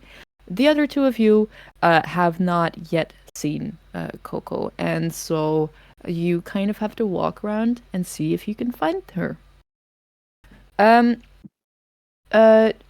Janice and Doris, you head into the hallway, and the only way to go really from there is to go, well, either peek outside of the front door for a second, quickly noticing that you don't really see June anywhere there. And the only way that she could have gone then, because, well, nobody's allowed to leave at this moment, is go up the stairs. So you go up the stairs, and you come into a hallway where you, for the moment, see 3 doorways, or 3 doors, and 2 of them are closed, 1 of them is open. You see a little bit, only a little bit to the side of you, a open doorway with not music, but sounds of a movie of some sort playing. Further off into the hallway to the right, you see that there is another closed door, and to your left, you see that there is also another closed door. Where would you like to head, Mavens? I think we want to see if we can overhear any conversation. I think we should maybe, like, Janice is gonna give like a little hand signal, like, very quiet, and tell the cat to be quiet. Cat's always quiet. Okay. In fact, Mr. Meowgie, stand watch. Sometimes you, when Doris is carrying Mr. Meowgie, you wonder if the cat is actually alive, or if she just, like, it died and she stuffed it and it's, like, in her purse and she's pretending, because of how lifeless this cat is. So when Doris says, like, Mr. Meowgie, stand watch, she picks it up and it like just hangs as she picks it up and puts it on the ground, and it immediately like sits down, and just right where Doris put it down, it sits, and it just meow. Just like Bill, sat wherever you put him. And so, Janice, is the plan to bypass the open door first and then go to the closed doors to see if we hear anything? Like we both are listening. Is that the plan, Janice? Yeah, I think so. I think we listen, hear any conversations, and take notes. Right. And if it seems prudent, we'll go in and talk to them. Yes, and Mr. Miyagi standing watch by the open door just in case someone comes or starts heading out. They'll let us know. And I want to use my my Gordon Shumway, and as we're kind of doing this, I want to use this Maven move to have Mr. Miyagi kind of stand watch, and should someone come up the stairs or come out of the room or anything, they're gonna give a loud like meow meow, like start like and like kind of prancing a little bit, and just kind of prep that for if we have any rolls to give myself advantage as we're kind of listening in or looking around. Okay, yeah. Yeah? Go ahead. I think that's how that works. But sure. So you basically want to use Mr. Miyagi as like a sentinel like turret to give a signal when someone else is spotted. Yeah, because like we're gonna be like listening into doorways and like creeping down the hall, and so it's like if someone like walks up and we're like listening into doorways, that seems sus. So it's like this way, it's like we'll hear the cat and then we can kind of react faster. So totally fine to use it that way. You both sneak off to each closed door. For the moment, I'm assuming skipping over the open door, or are you also trying to look in there and see if anyone's in there? I think we kind of like we kind of like peek in, but like quietly kind of like passing by for a moment because there's like a TV playing in there or something. Yeah, it's more than a TV. It's actually because, well, Abner was a retired filmmaker. So he obviously has a kind of makeshift movie theater in his home. As you peek into the open doorway, you see a screening room.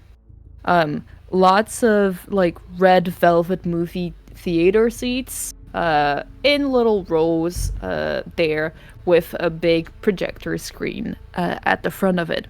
There are like sconces on the walls that are glowing warmly, to make the whole room a little bit more inviting. But you don't see anyone inside. And the only thing you hear is very faint noises of the movie being played, and like the click, click, click of like the movie like tape being played. You're the only ones in here right now, and on the screen is a movie that none of you know.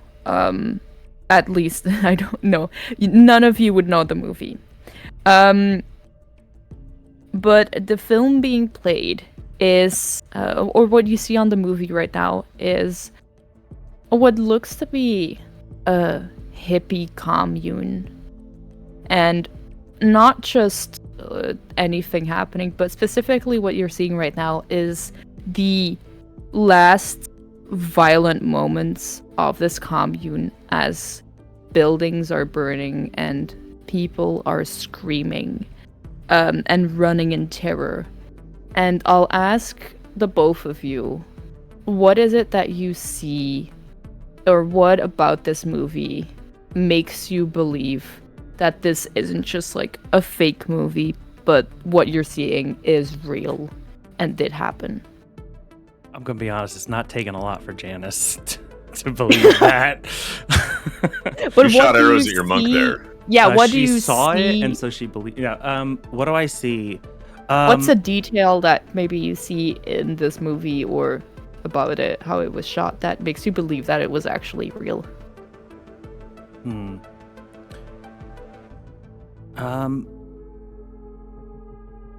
I think it's one long unbroken shot.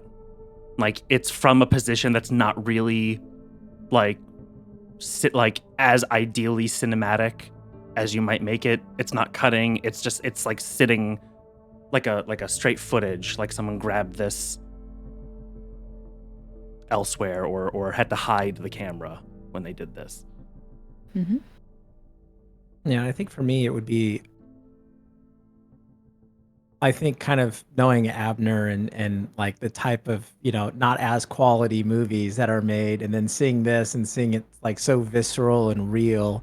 And I think like subconsciously putting the two together, you don't see a lot of, like, you see some people running away, but it's almost like it's really the screams. The screams are so loud and prevalent from all of the people like dying, that it just kind of like jumps off of the screen in front of you, and it kind of like pierces into the head of Doris for a bit, and it just seems so real and so visceral. Instead of actually seeing it, kind of feels it, and so it just seems like it jumps out at her like that. Yeah. And as you for a second are standing in this doorway looking at this movie being played on this big screen, a bit unsettling, or I imagine for Janice, not necessarily unsettling, but just more like the government did this. You quickly notice no one else is in here, and so you also don't hear anyone talking in here. So heading back outside, you each move to a different side to closed doorways. I'll ask both of you to roll for me, because you're meddling here, trying to snoop. And you can both add your composure. And then do I get to roll at advantage because I'm using Gordon Shumway and have Mr. Miyagi deployed in the scene? Yes, you can. Yeah. I'm a generous god. Thank you. It's a one shot. I'm trying to use One it. shot, baby. Yeah. That's a 9 for Janice. Not her finest roll. 13, baby. I rolled 2 6s. Hey! and a 1 on the third. But it's like, hey, we'll take it. All right, a 9 and a 13. As you each head separate directions, Doris heading to the right, and Janet's heading to the left. Doris, you are getting closer to your door, and you inch over, and because your hearing is probably not the best it has been, you get just real close and like have to stick your ear next to the door. If someone were to open that door, that would not be good for you. As you do hear people talking in this room, and what you hear is an argument. More specifically, you hear the voice of Elena Visage, the woman in the vampire outfit, downstairs. And you hear the voice of Marcus Greaves, Abner's manager. You hear them having an argument where Elena is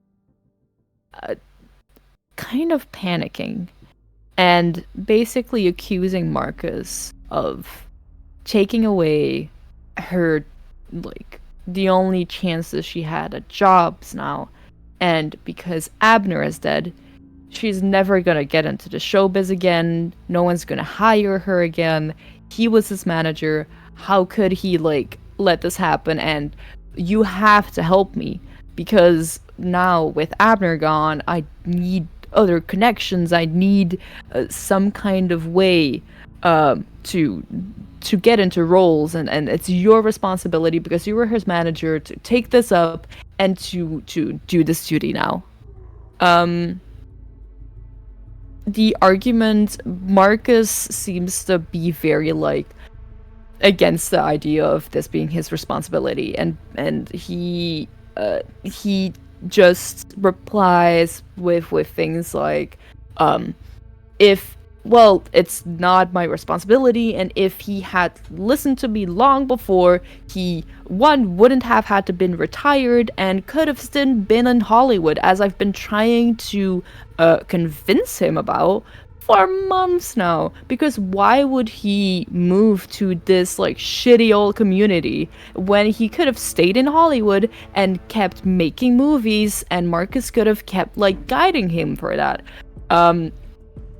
He seems very angry and not necessarily sad about Amber's death right now, but more furious, where like it almost sounds like well, he did this and he moved away despite my advice, so he kind of had it coming. You overhear this argument between these two suspects. And that is a clue for you. Do I have to assume that you remain here at this door? Or is there something else you would like to do?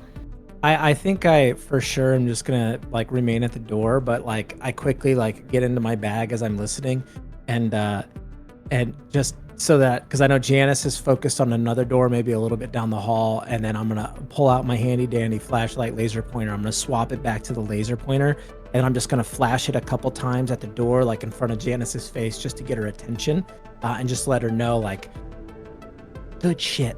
Like, you know, it's like, this is the good shit. Like, and then just kind of wait and see if Janice is hearing anything either, and we're just kind of communicating from a distance for a second, as you know, you kind of go to Janice, and I'm gonna stay at this door for now. Yeah. Okay.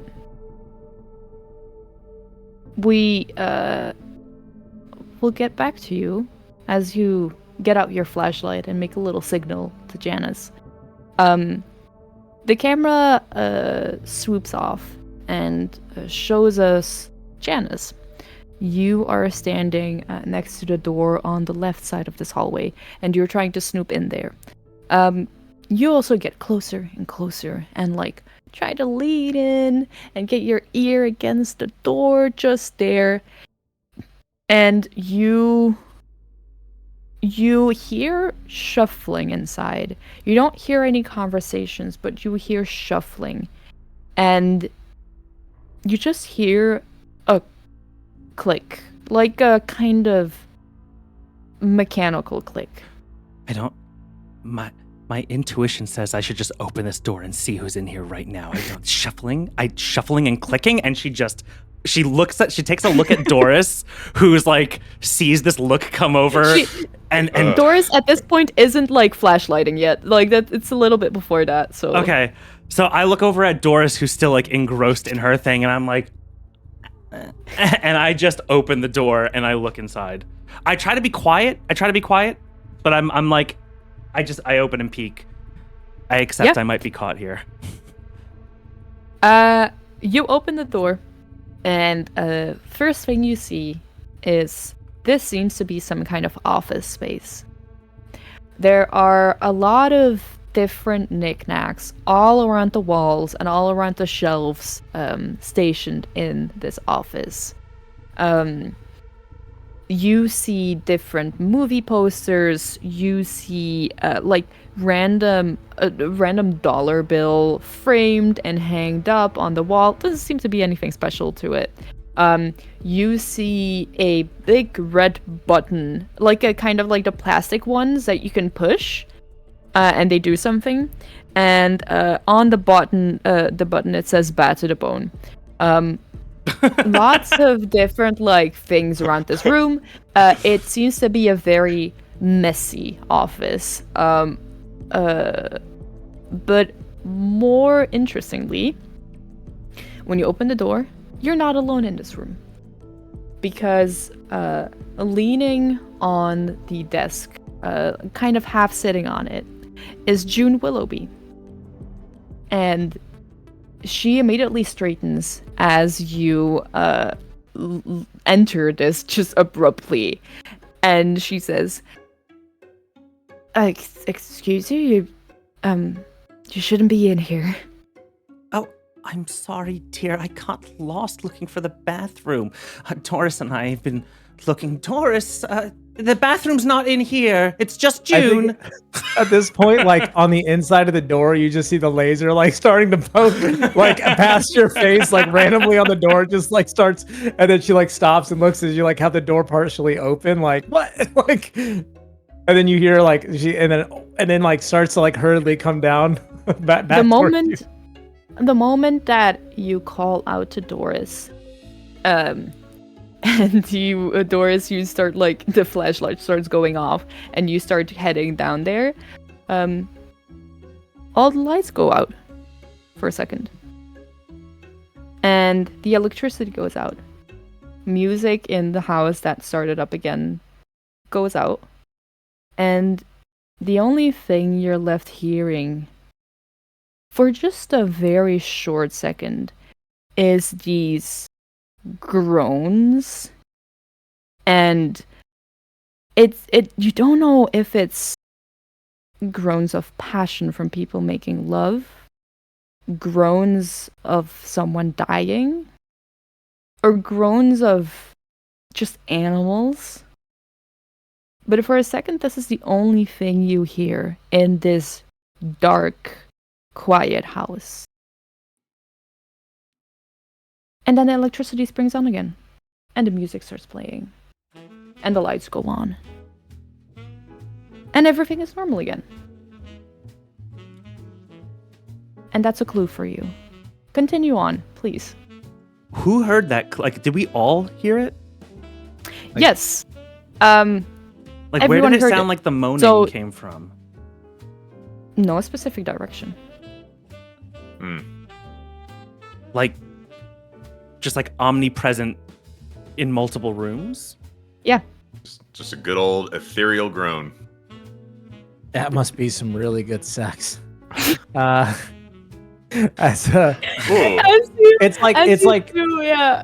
I'm like walking, and then like I'm clicking like, and then I notice it, and I stop, and the flashlight's still on, and then like the entire place goes dark, and then the light is just shining on Janice's face, and for a quick second I just click it off really quick, and then all the power comes back on, and then I start to like hustle, like, you know, granny style down towards Doris, and then I just kind of do a soft little whistle, and Mr. Miyagi goes meow, like just like kind of comes, you know, like bountifully, and then I like kind of look, and then he kind of like snakes like in between Janice's like legs, like in the door, and then as I approach the door, I'm like, there you are, Mr. Miyagi. I told you, we're just trying to find the bathroom, and hello, is this the bathroom, Janice? No, but June is here. June, are you okay? What are you doing up here by yourself?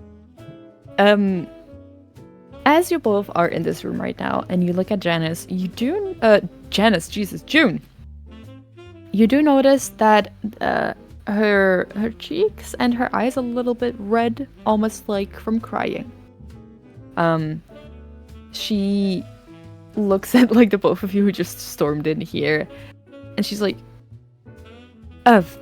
it's fine, whatever. What are two grandmas doing at this party? We were invited? What are you doing at this party, June? I was friends with Abner, which I think is highly doubtful for the two of you. Oh. Is that so? Are you okay, dear? You seem to be crying a bit. Are you alright? Yes. Well, maybe you haven't heard, but Abner is dead. Yes. And if a friend dies, you maybe feel bad about it. Yeah, I do feel bad. It is quite sad. We were new friends, so maybe it doesn't hit quite as hard as someone as close as you were to him for some time, I suppose. Being that you're in his private office after this death, randomly? Yes, well, I'm sure that there are some people who are hearing more about this death than others should. Well, I'm curious, June. How well did you know Abner? I mean, he just moved to town. How well could you have possibly known him? Great question, Janice. How like months ago? You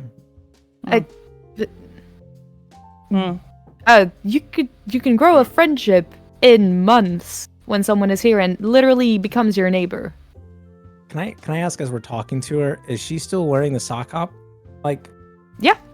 costume?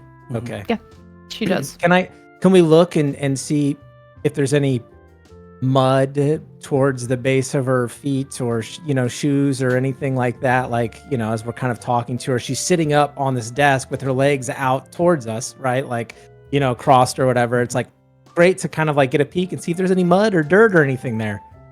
Yeah.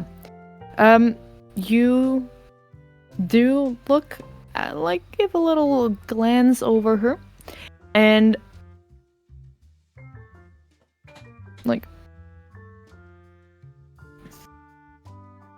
doesn't seem to be any mud on her for now.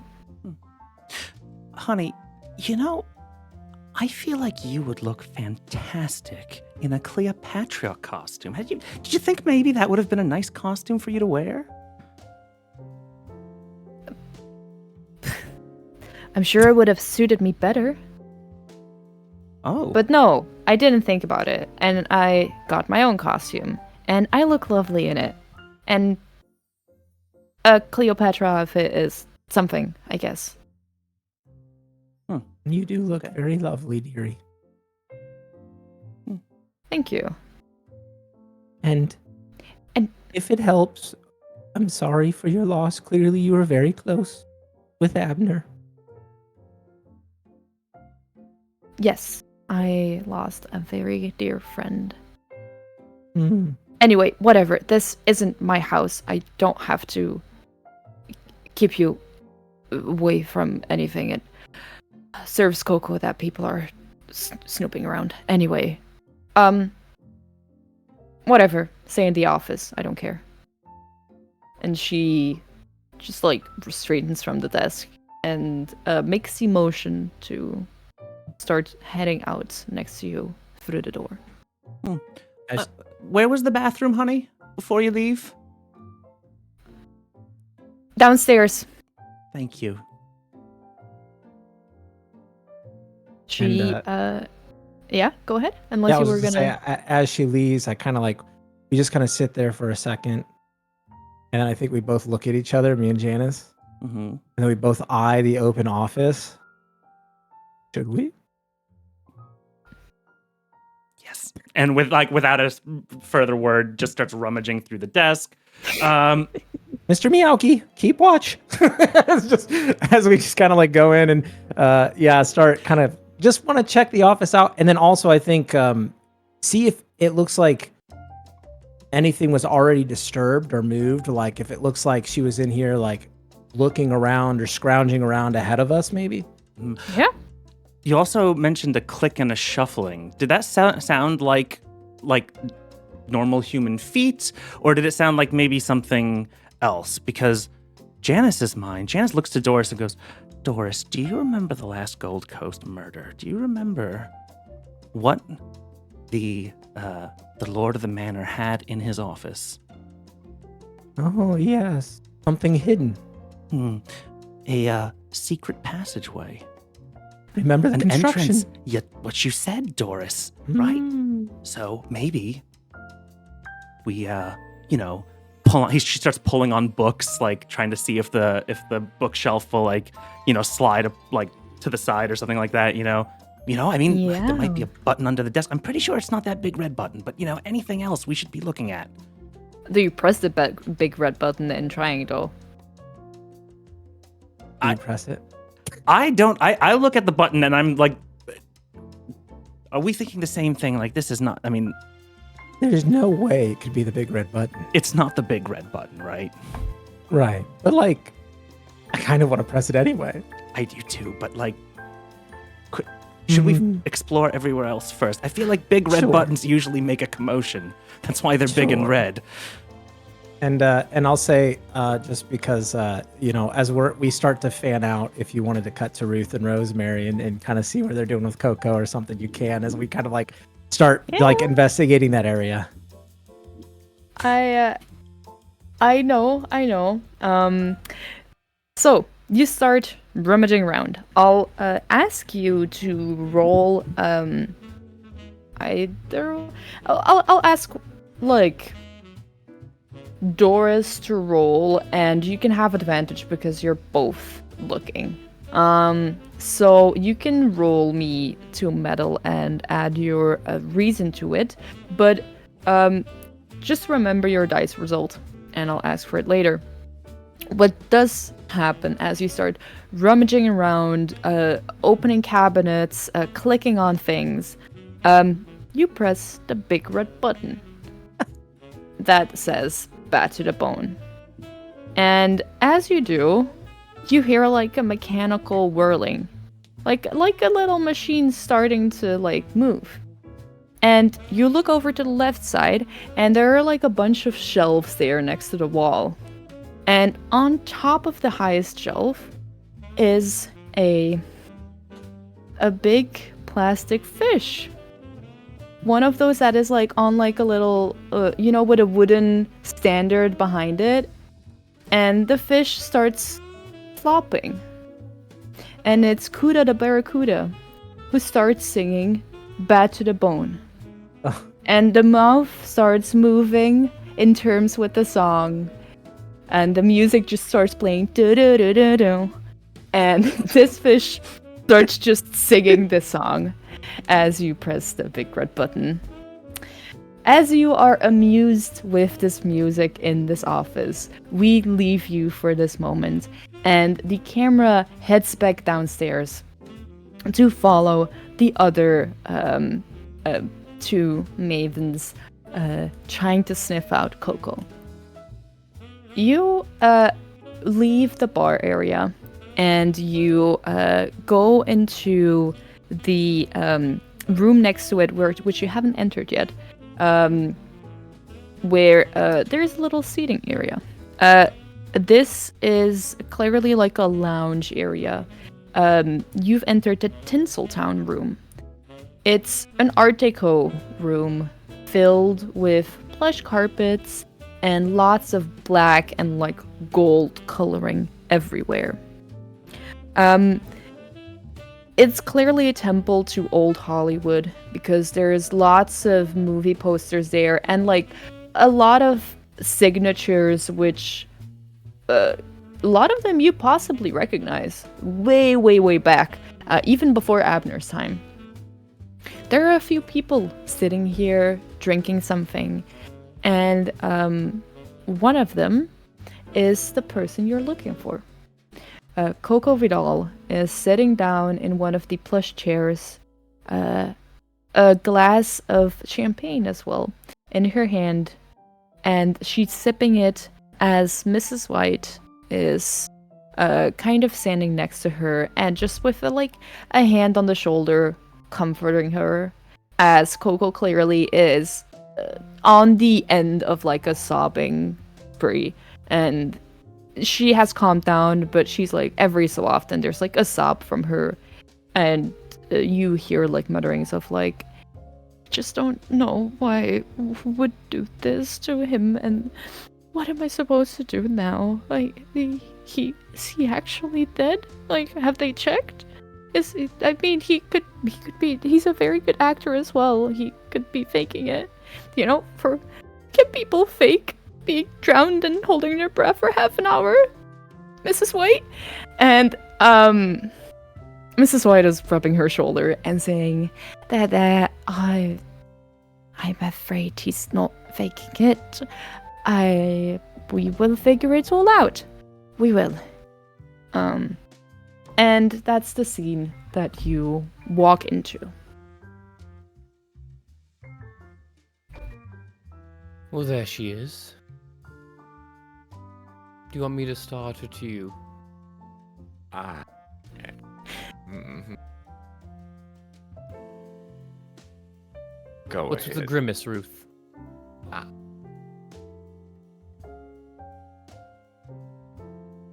Yes, she's crying. Go ahead, honey. Ah, Mrs. White. Good to see you again. She looks up at you and kind of looks down at Coco again. Yes, great to see you. Can I help you with anything? I'm kind of in the middle of something here. As she says that though, Coco speaks up and she says, No, don't be rude to our guests. I want to be a good host now that you know Abner can't. Hi. Can I do something for you? You must be Coco. Yes, I am. Abner's wife. I have to say that Cleopatra outfit is stunning on you. Ooh, you look good, honey. Thank you. Abner thought so as well. And I saw earlier you had stained it. Yes. Yeah, I did. Such a shame. Did you get the stain out? I'd hate for that costume to be ruined. No. And Mrs. White speaks up and says, Mrs. Vidal got the stain on her dress because someone spilled their drink on her, and it's still there. Thank you for asking. Have you tried baking soda with a little bit of vinegar? For that, Mrs. Vidal would have to take off her dress, and she did not want to, so we will wait for that. Rosemary, you're being so callous. And like a little like knowing wink, definitely outside of purview of the other two. Oh, Come yeah. on. This is my friend Ruth.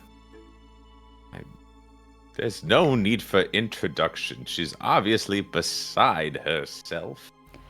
It's a pleasure to meet you, though. Oh no, honey, don't you? How did you know my husband? You sit back down. We were invited here, and we've been living here for so long. We know the whole town, and honey, now that includes you. Thank you. I appreciate it. We're friends with Doris. I'm sure she's lovely. I don't She know is. Doris. She came in with us. She has a big mop of dirty blonde, kind of gingerish hair. Ooh, and a cat. Yes, she has a cat. I hope our little Jackie won't go after her cat. Mrs. White, have you seen Jackie around? And Mrs. White says, no, I'm sure he's enjoying himself. Yes, well, Jackie? it's yes, our Chihuahua. Oh, you got it. Now, if you see Doris, don't tell her, but I love dogs. So did Abner. Oh, brother. And this... I haven't seen or heard a Chihuahua all night. Usually they're yappy, aren't they? You have Mrs. White, is Jackie still around? Mrs. White looks like panicked for a second and says, I better go check straight away. And she leaves the room. Now, I Coco. would so hate for something to happen to Abner and Jackie in the same evening. No, Jackie's I'm sure fine. Jackie is fine. You know how they can get. Dogs, I mean. How can they get? Well, they can be like dogs. Yeah, yes. Yes. I'm sure he's just under a table rustling up some hors d'oeuvres. Well, if there's anything, then I'm sure that Mrs. White, will find him, and she's always so nice. She's always so supportive. No, don't you worry. Look, and like Ruth like starts to sit down. This never a good time, but you know, for the four of us, we've all had to part ways with our partner, and for me, I've been in your exact same position, honey. I can't tell you how you should feel. I just want you to know you're not alone. Thank you. I really appreciate that. I loved him, you know. We were married for 40 years. That really does connect a person to someone else, you know, and I supported him through his whole career, and oh god, I will have to tell all of his connections in Hollywood as well that he passed. Oh, honey, you have all the time in the world to grieve. Don't you think about what needs to be done, right? Yes. Give you a little bit. You even beat out me and Pete. We only had 35 years. Can't believe it. And how could you even say that you've been married for 40 years? You don't even look 40. I was gonna say you look fantastic. Did you get married at 12 or something? No, but we were high school lovers. Oh, You how know, sweet. love at first sight and all of that. Yeah. Really was a creative mind all the way from high school. That must be nice. I've had many husbands over the years, but nothing over 5 or 6. I kind of throw them away after a while. Ooh. Oh! How do you throw a husband away? Well, some of them pass, some of them divorce. You ever My read a book about a femme fatale? My most recent Rosemary Gerald, is the closest I've ever known. Our boat capsized off the coast of Martha's Vineyard.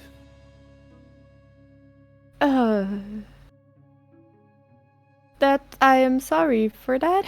It's alright, he was a terrible sailor. Oh.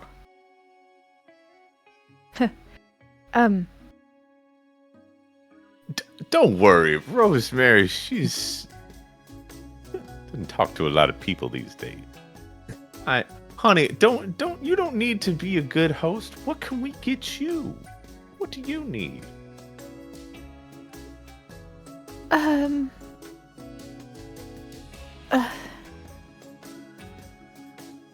Well, let's just maybe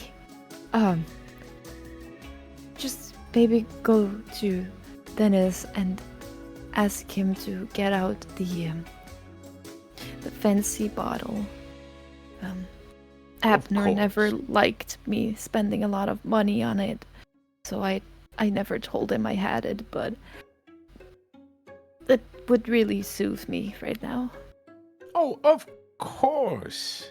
Dennis, isn't he just a ham? A ham? Oh, he's a character.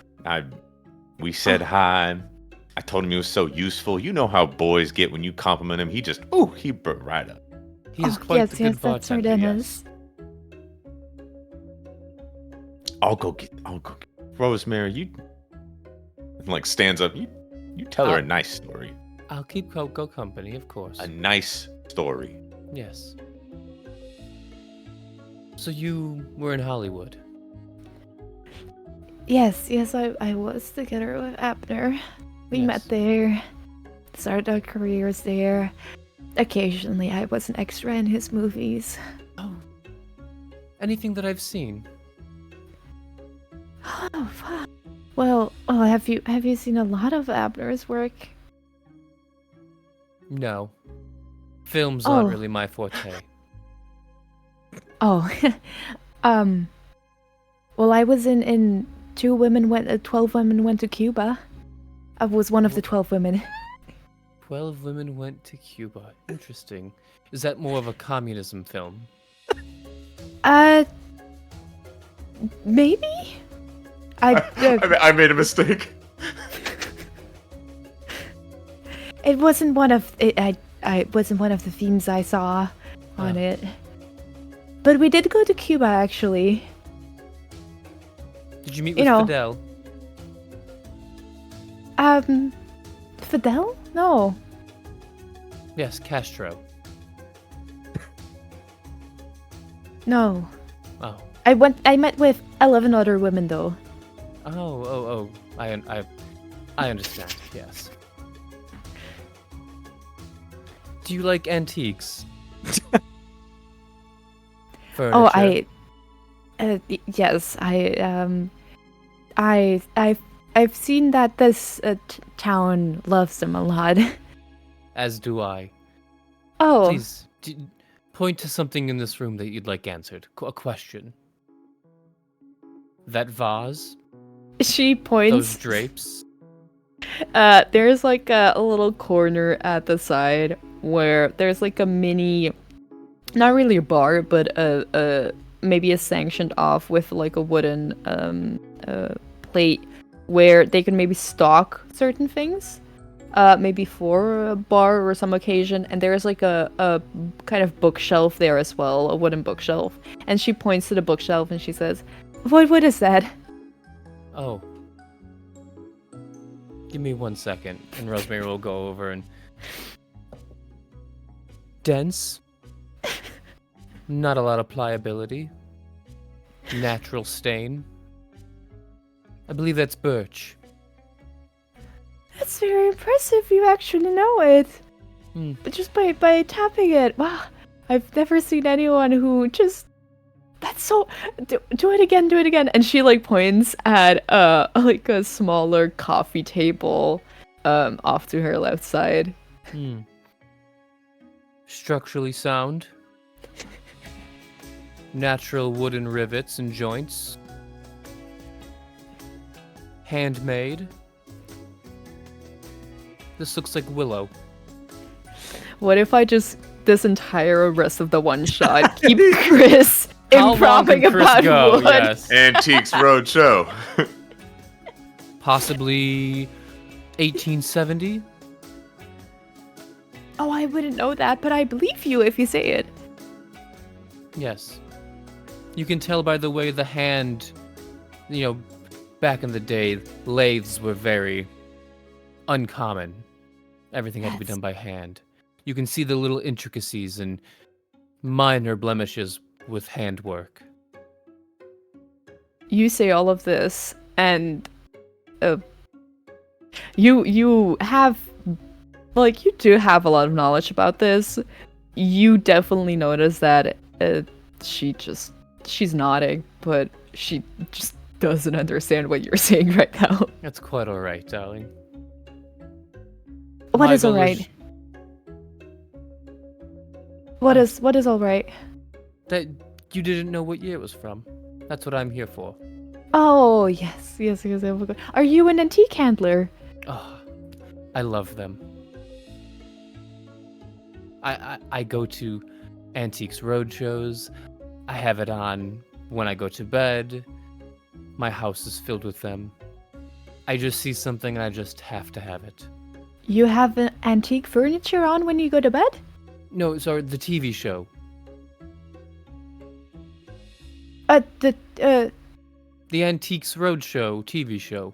Oh, Oh, okay. Yes, Yeah, where they go yeah, they yeah. go around Makes a to lot more different- sense. Yeah. lot different cities, and people bring in their antiques and get them appraised. And Oh, yes, it sounds like riveting TV. oh, it is. It Uh, it scratches an itch you wouldn't believe. But Meanwhile, yes, the camera will pan away and go out of the room that we're in right now to go back into the bar area, where Ruth, you were going to get a special bottle of champagne from Dennis. Yes. How much time had passed in between Mrs. White leaving the room and me also leaving? I'm guessing it was enough time that like I looked down the hall and I didn't see where she was going. Yes, it Okay, was that's all. enough time to get out of the bar area. All right. Then I'll. Oh, Dennis. I Yes. do have something for you now that is finally what you were asking me to do. Coco has asked for her special fancy bottle. You know what that means? I do. Okay, cool. I do. I don't. I'm just a messenger. Yeah. I will go get it. Thank you. She never gets out the special bottle, but well, I'm guessing she can now. I'll go get it. Yes. I appreciate you. Yeah. He heads like there's a door probably to like a bit of a smaller storage area after the bar. He heads in there, and as he does, you can roll me 2d6 to meddle plus reason, because I imagine you're not just sitting there quietly waiting for him, but you're like, as you did, you're trying to snoop around. Yes, let's see. 6 plus 3 is 9 plus reason was 1. That 10. Okay, 10. You're sitting there at the bar, and you're waiting for Dennis to come back with the special bottle. You take a little glance over the bar, and as you do, you see, you know, the standard stuff, the glasses, all of the different bottles of liquor, some fresh fruit as well. But you see something that just, you know, with your detective, being a detective connoisseur from all of your novels, you see something that just seems a little odd to you. And what you see is kind of shoved in the very lowest shelf on, like, in this bar, is a small hand-sized plastic pumpkin with that's strange. It's filled, like, with half a bunch of half-empty painkillers. But a lot of them. It seems weird to have that, like, just tucked underneath there in the bar. That's a clue for you.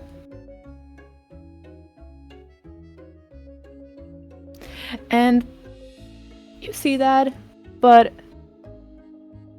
just look close enough, and then you hear a click of the door, and you just straighten up again and look at Dennis as he comes back with a special black, like champagne-shaped bottle. And he takes a platter, puts like 2 glasses on it, puts the bottle on it, and says, "Would you like me to accompany you?" I'm old and infirm. I don't want to drop the special bottle. Why don't you go ahead? You've been so helpful tonight. It's my pleasure. And he takes up the platter and walks with you to go back to the Tinseltown area room. Unless I see you. I was just gonna like do the like walk and talk. Just Yeah. So I know a fair amount of catering, hospitality around here. I don't think I ever seen you working any other bartending jobs. Everyone's always looking.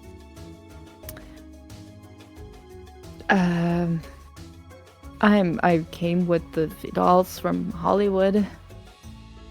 Oh, Yeah, I've been in their service for a long time now. oh, that's lovely, dearie. And how are you liking Brindlewood? It's it's all right. It's less lively. Definitely. Yes, I gotta say, most of the commotion is when the sun's out, not when the sun's down. I got you. Yeah. I don't. Yeah. It's just a lot of older people seem to like settling here. Ah, well, guilty as charged. Were you always in Brindlewood Bay? Before, it was a fishing town, whaling town before that too, and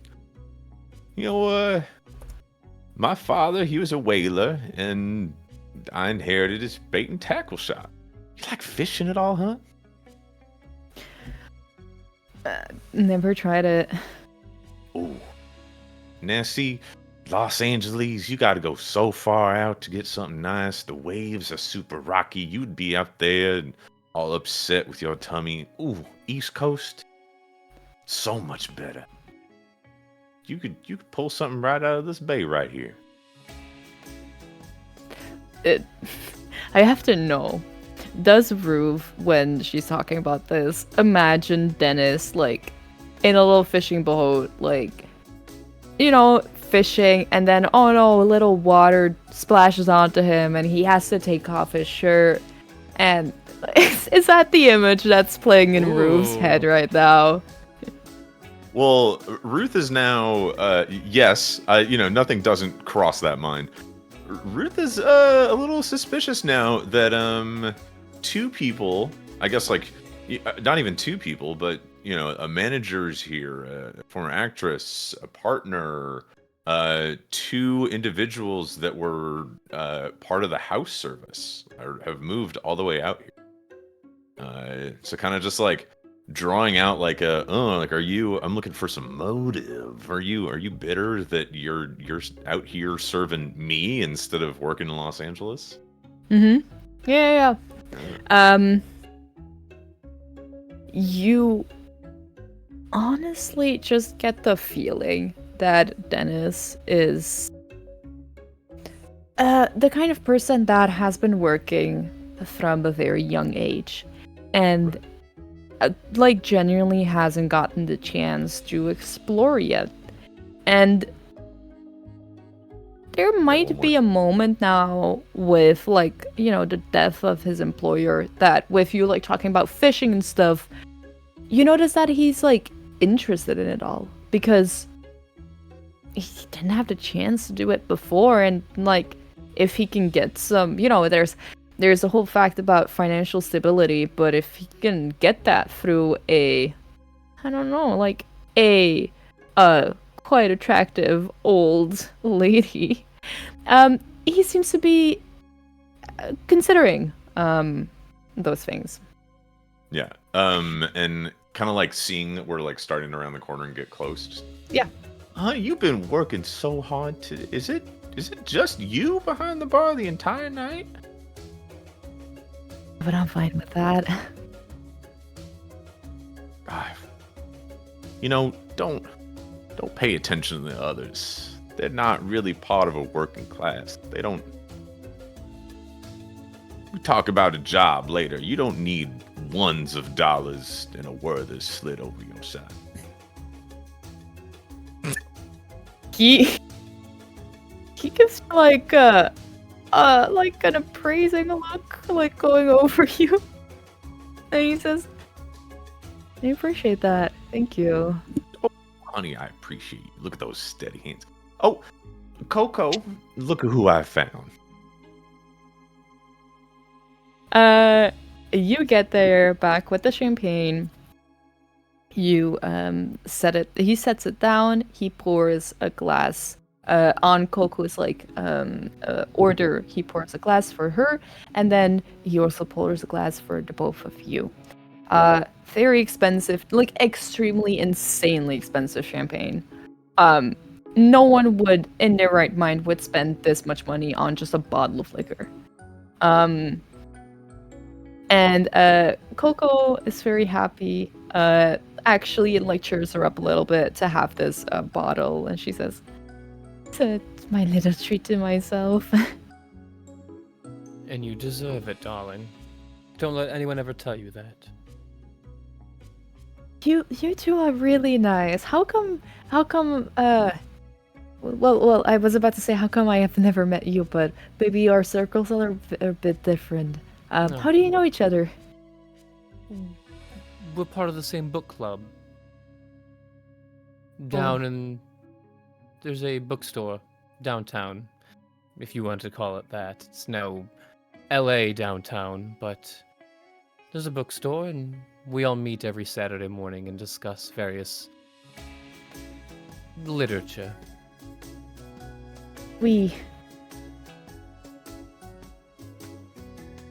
Yes, me, Ruth, Doris, the one that was invited, and Janice. The one with the curly, Dora's the one with the curly red hair, you said. Correct, yes. And, when you mention Janice and Doris, the camera leaves you there in that conversation. And, we immediately pop back, with a fade to black, to Doris and Janice in the office. Doris, you had a role for me. Yes. It was subpar. It was an 8. You can always, I don't know. Ooh. I don't know. Put a crown on. Put a crown on, Queen. Yeah. I don't know. I will say 100%. I'll put a crown on. Why not? You know? Oh yeah. I'll It's a put a one-shot, crown baby.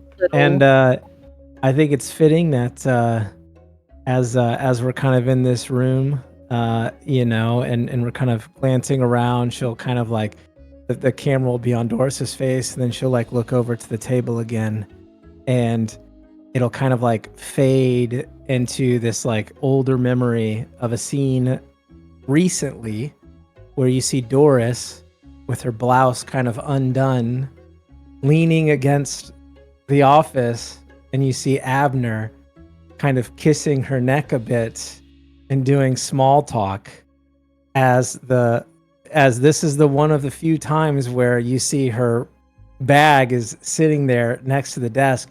But there's no Mr. Miyagi, as Mr. Miyagi was not present at this time.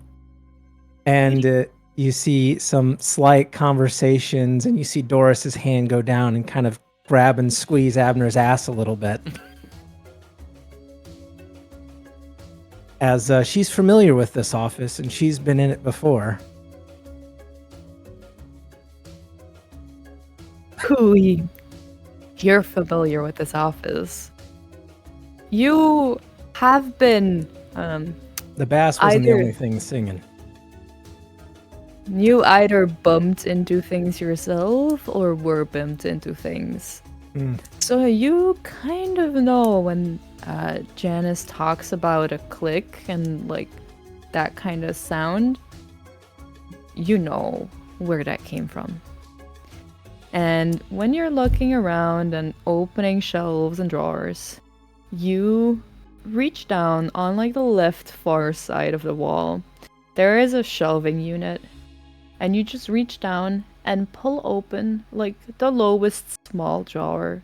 And as you do, you hear a click. And with that, a part of the wall clicks open like a door and opens up to reveal a dark staircase going down. Well, It's Janice. Doris, I you was found just- that very quickly, didn't you? Well, I was just kind of, you know how we do it. You have to be quick with our hands and our feet sometimes. And Sure. I just rotated and pulled this, and then that happened. She gives Doris a very knowing look. And then, like, as you say that, like, I would say in the office, like, maybe on the desk, on the side of the desk, like, is maybe like a sash that Doris has that she's misplaced, and it's just sitting here already. And like Janice is looking at me, and then looking at the sash that's already here, and then looking at me again. And it could be anybody's, dearie. Let's check out the stairway. Like she's just gonna like kind of move to the stairway. Janice just shakes her head. And we want to go to the secret tunnel, please. Although, no, actually, let's assemble. We should assemble the mavens. Let's close the tunnel, and let's get the mavens together to go down the tunnel. Right. Well, actually, maybe yes. Let's close the door, and maybe. Do you want to run and do that really? Well, let's just go together. Yeah, let's stick together.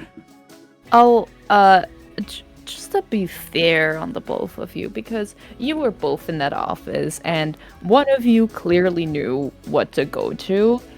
The other one was just rummaging around, trying desperately to find something. I'll allow Janice for you to also roll 2d6 to battle and add your reason to it, just to see if you find anything extra. A secret or tunnel. Yeah, there's Like a tunnel within the tunnel. Another red button. Okay. Yeah. A That bigger would be a 6 plus my 1. Not good. A 7. 7. All right. You do find something. Oh, you do find something. But it's maybe your worst enemy ever. Because it makes you just want to know what's inside. Because one of the drawers on the desk is locked. Oh, you know there's something juicy in there. Mm-hmm. But it's locked. Doris, where did Abner keep the key to this drawer? Oh, I wouldn't know that. After she sits there and contemplates for a second on like where he would, and then just like realizing is like, I'm not sure. I would assume maybe on his person, but I checked his coats and things and didn't see anything. It wasn't on him. He didn't tell you. I mean, you could always just try and bust it open. I guess Pick the lock, Janice. I guess we're gonna have to. There's something in here. I know. I'll watch the door. Okay. Do you need my Do you need anything from me? I'm good. And she's gonna grab the handle and with a surprising amount of strength, just yank on it. Do I have to roll something to? Yeah. Roll me 2d6. Add your vitality to it. And just for funsies, tell me, like, I'm imagining something, but tell me what would be something risky that you would fear if you would fail here. I'm thinking, like, if you tug too hard, you, like, dislocate a bone or, like, a shoulder, or you hurt yourself. Oh, yeah. I could easily dislocate a shoulder. Is this one of those? So the crown of the queen gets. If I wanted to do, is that something I can do also to make this roll better? I don't have good vitality.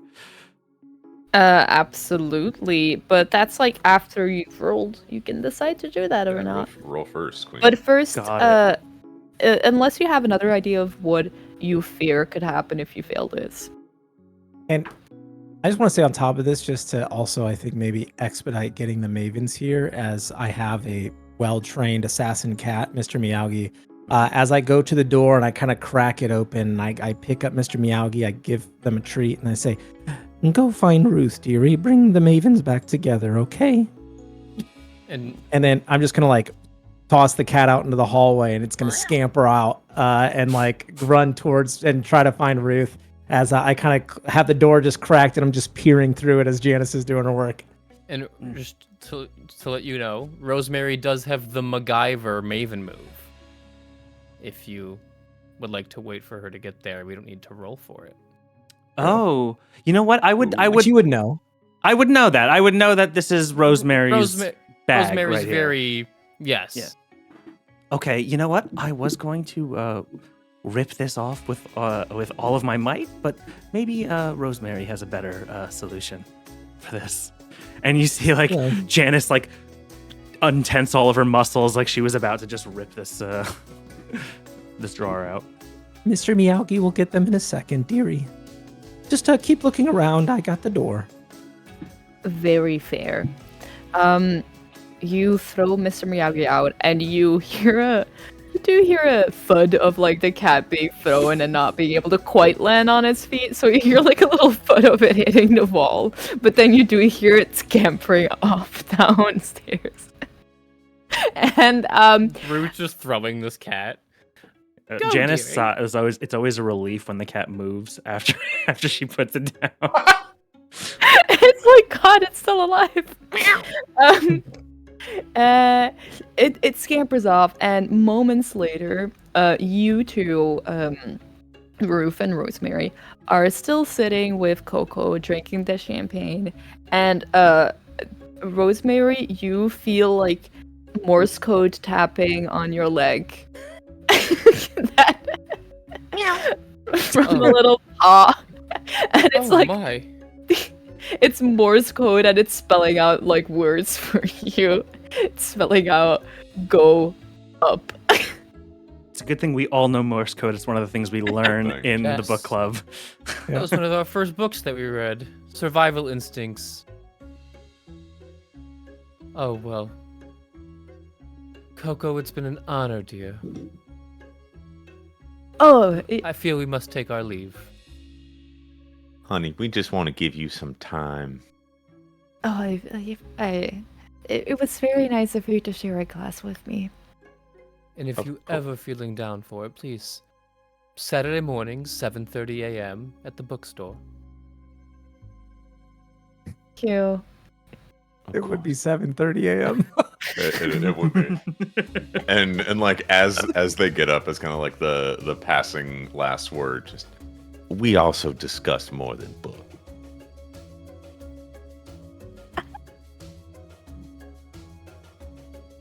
Leave, and follow the cat upstairs. Mr. Miyagi leads you to the office where Janice and Doris are waiting. Oh, now what a lovely office. Hello, ladies. Oh, good of you to join us. We've been quite busy. Janice has been a busy being here. We have Come been... here, Mr. Miyagi. And just like picks him up, puts him back in the... He remembers the Morse code. Oh, good. And we've been working on training still. He did go to Ruth, right? No, he came to me. Still get you guys confused. We're gonna have to work on that. It could be important. You never know. Was he supposed to go to Ruth and I answered? Yeah. Oh my No, but then like he went to Rosemary, and so I'm just rolling with it. That like we're still working on the training aspect of it because it's still a cat. There we go. But then I'm like, well, if you look this way, and then like I think Janice is just there, like ready to present, like the crack door open. Like it's just. Look what we found. The conspiracies. The construction. I told you. You said I am going to need to see where you got that information from, Doris. Though you know, Keats, the construction worker. Yeah, must be vetted. Anyway, shall we, ladies? Let's. I'm gonna You're shut the door forgetting behind us that and you wanted to The open. lock. Yeah, right. I forgot. Okay, I'm sorry. Let's go backwards. Rosemary, another problem here could use your formidable talents. Right here. Oh, is it locked? Did you need it picked? Mm-hmm. Oh, of course. Oh, breaking and entering. Close Ruth. the door and lock it. Yeah. Ruth, please, one of your pins. Oh, of course. Okay. No, I'm not gonna do that one live. As it all comes crumbling down. All right. There's one of them. This will do. I will need some sort of... Doris, do you have some sort of tape or anything like that? Oh, of course I do. And I just like hold it up, and it's just like a smorgasbord of like, but a lot of it's like geared towards like scrapbooking. So there's like yarn and pliers and papers and tape and just there's all kinds of stuff in here. Fantastic, thank you. And then Janice, Yes. what can I get from you? Now, I don't mean to assume, but would you happen to have any tinfoil on you? I know you like to wear those hats in private. You know, I will ignore the barb, but yes, I do. And she's gonna pull Not out some because you tinfoil. asked me to. Yeah, it just so happens that I did bring a leftover sandwich in case I didn't like the food here. So, and she pulls out a Smart. small little sandwich with a foil wrap. Oh, I fantastic. left mine in the truck. And Rosemary will take the hairpin and wrap it in foil to give it some more make more structurally sound, and take the tape from Doris and make a little handle out of it, and I'll have this open in a jiffy. These old desks, they usually only come with 1 or 2 tumblers. Shouldn't be that hard. And using my Angus MacGyver move, once per mystery, I just score an automatic 12+ using tools around the office. We're You badasses. are painstakingly detailed work of opening this lock. And as you do, it's like a montage of just the camera switches between everyone's faces in anticipation as like everyone is waiting. Are she gonna get it open? We switch to Rosemary's face, very focused, tiniest bead of sweat pouring down as she's like trying to get this lock open, and the camera moves quicker and quicker between all of the faces up until we hear a click, and you slide the drawer open. Inside, Tougher than I thought. you find a map which seems to be holding some papers. You take it out, and with all of you around the desk, you open it up. Inside, you find several, like, thick bundles of stapled together papers. They seem to be movie scripts. But you go through them. They don't seem to have anything in common. Except for the fact that, of course, all of them are written by Abner. And all of them have a big red mark on them that says rejected. There's about 4 of them in here in this map. That's a clue for you, the rejected scripts. And you find this folder.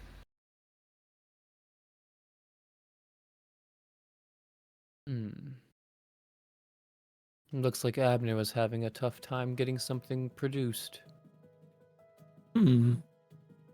Indeed. But you also had something else to show me. Oh, right. The and goes and like moves the same thing, and the click happens and the whirring happens, and then the like wall panel kind of opens up again to the stairway leading down. Oh, and how did you find that? Oh, just dumb luck, A woman's intuition. Ah, you could yes. say. The Yes. best kind, if I may. Please, after you, ladies. Oh, And as like one by one they start going down, I again wait to be the last one, and then I just quickly grab my sash from the desk and then tuck it in my bag as I follow them down. You all start piling down this staircase, and it's not long. It has like one turn, and it just goes down pretty much. You end in like at the end of it, at least, there are 2 doors. One right in front of you, one to the right. it's also very small in here, so you're all in one line. What's happening up there? As I'm like looking. It's quite I cramped. can't see. Fine. And Rosemary will go in her purse and pull out her lighter. This is all I have. Oh, no, Doris, give me that flash. And I just pass up the flashlight, like laser pointer I have, and it just goes up the line to Rosemary in the front. Seems like we have 2 doors. One in front of us and one to our right. Let's take the road less traveled. Doris, we've never been here. I've never been here. I didn't even know this existed. Doris, Why would you? Doris. What do you mean by that? please. We all know. We're the murder mavens. The 3 of us solved this case a long time ago, Doris. What do you mean, Janice? Honey, your eyes were glued to his glutes. You pinched a dead man's ass, honey. That's a lot.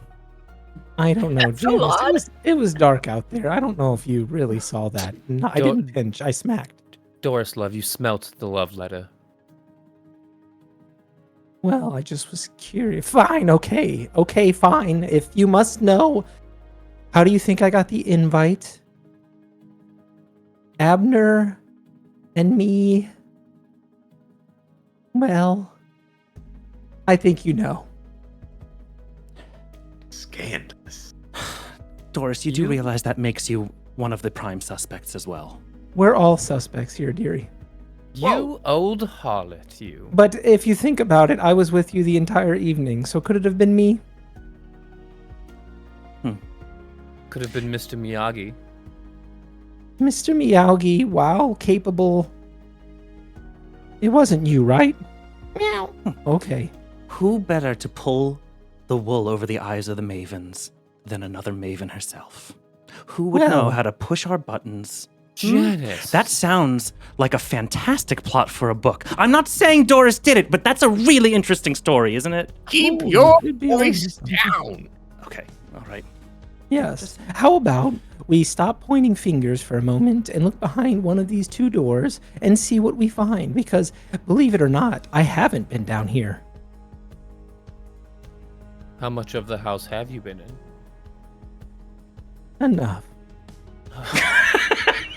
God help us, Doris. Please, every room once, some twice. Remember the guest room?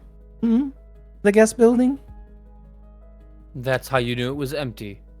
Well, let's just say it definitely needed a cleanup after we were done. Oh, my lord, My Lord, Doris. We have a murder to solve, okay? Let's focus, okay? Yeah, now you're Besides, just I'm getting bragging. hot and bothered. Oof. My God, Doris, control yourself. That's what I said to him. Clearly she can't. Right door. You open the right door, and it clicks open, and you peek out your head. You immediately hear the sound of party again. Well, the sound of the party, what that was going on. So there's a little bit of music, a little bit of chatting again, and you peek out your head, and you actually recognize where you are, because when you were sitting in the Tinseltown room earlier, you had a little corner where it was sanctioned off, where you could stock some stuff. It seems that the wall behind the bookcase there opened up for you to make this doorway.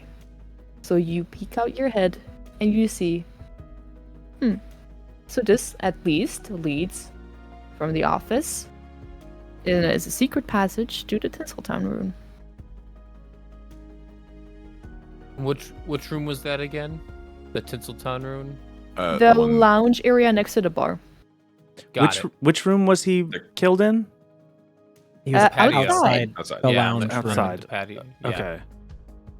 The Tinseltown room is where we consoled Coco. Got it. Got it. And I'll say, when you perhaps close this room, this door, and open the other one, you see that the other one leads outside. Specifically, outside where it's like behind the bush where you found the dress in, and you can go around and like, go around and then go onto the front, like the backyard and the back porch and stuff. So you found a secret passage that leads from the office to either the Tinseltown room or outside, and that's a clue for you. Are there any muddy footprints coming through this hallway? Definitely some of them. Ooh. Ladies, how do you think the jack-o'-lantern full of bugs plays into this? And she pulls it back up again. Oh, goodness! We've been sitting on this clue for a while, and I don't see how it fits in. Why? Did you look inside? Bring it. Were they eating something? Yes. Did you look inside? Oh, should I? Okay, and Well, that's a I'm great not doing idea. it. And no, Janice doesn't ask for anybody's help. She just reaches in to root around and see if there's anything in there. My word. You were just carrying that around with you. It's a clue, Rosemary. And none of them escape? Well, they're dripping.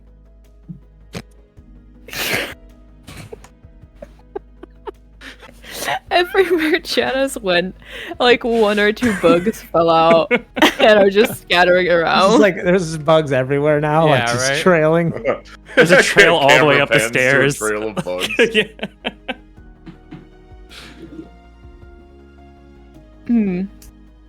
Ugh. I'll have you roll.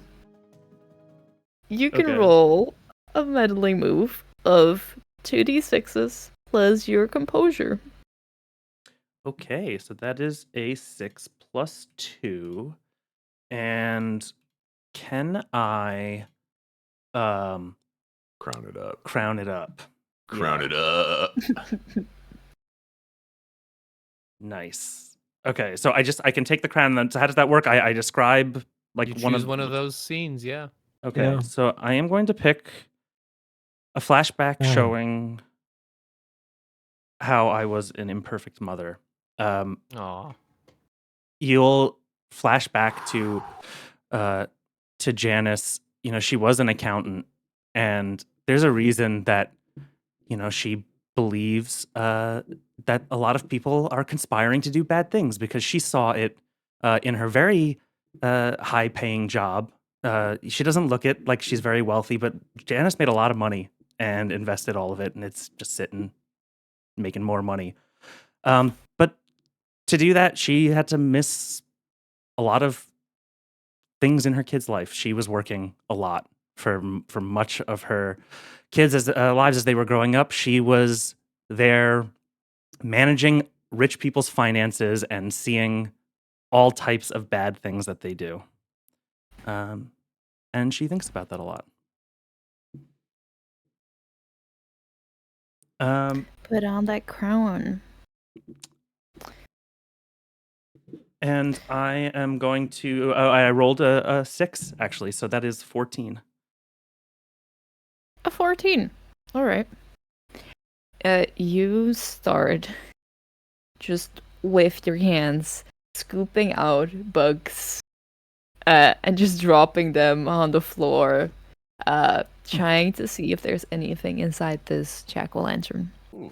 Meow. Mr. Miyagi, for the first time in a long time, seems to have a lot of energy and starts chasing the bugs. Yeah. Starts like swatting at them as you're like Yeah. trickling down, and then like jumps down. Making a bloody, brutal like murder scene. Like it's a war zone, left and right. There's like the Cats are dramatic assassins. battle music playing and stuff. Cats are assassins. And as you are grabbing into this pumpkin, your hand catches on something. It catches on a sort of like rectangular plastic disc of sorts. You pull it out, and it looks to be a tape. But wait, you feel something else in the pumpkin. You reach out with your other hand, and would you look at it, how convenient. There's a tape recorder there in which you can play the tape. Okay. That's so suspiciously convenient. I love it. That is fantastic. You see, ladies, sometimes you just got to roll your sleeves up and you find good clues. I think that's a good I think I've found 4 or 5 today.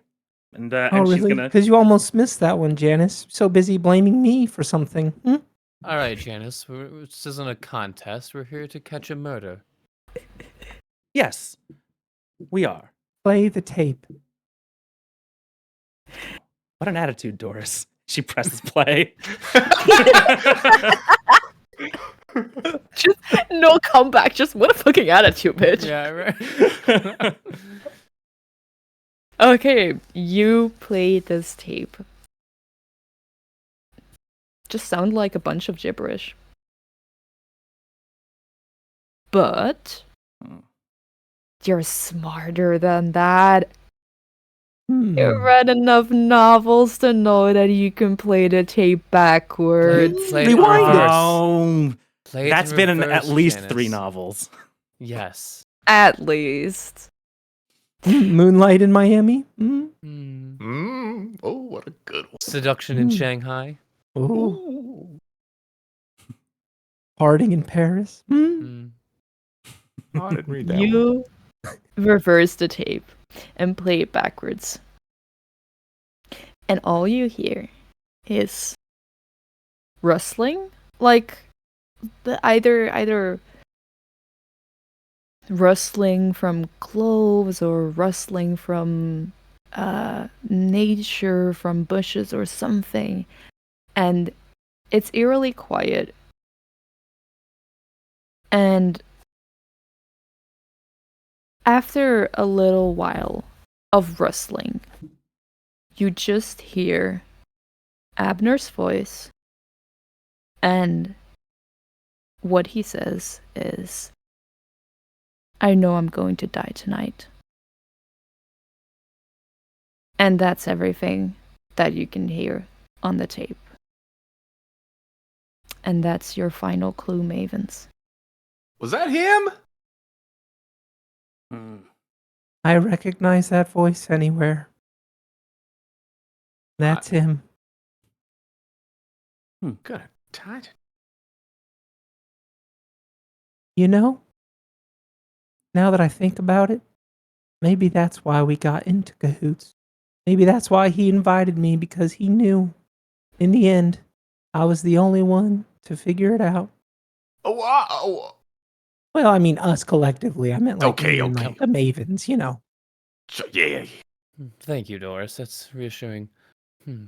But why would he be recording? Don't actors record their line? Look through those manuscripts. Is there a line where the main actor, says, I knew I was going to die tonight, and who responds? Oh. Ladies, everyone take a manuscript and start combing through them. Okay.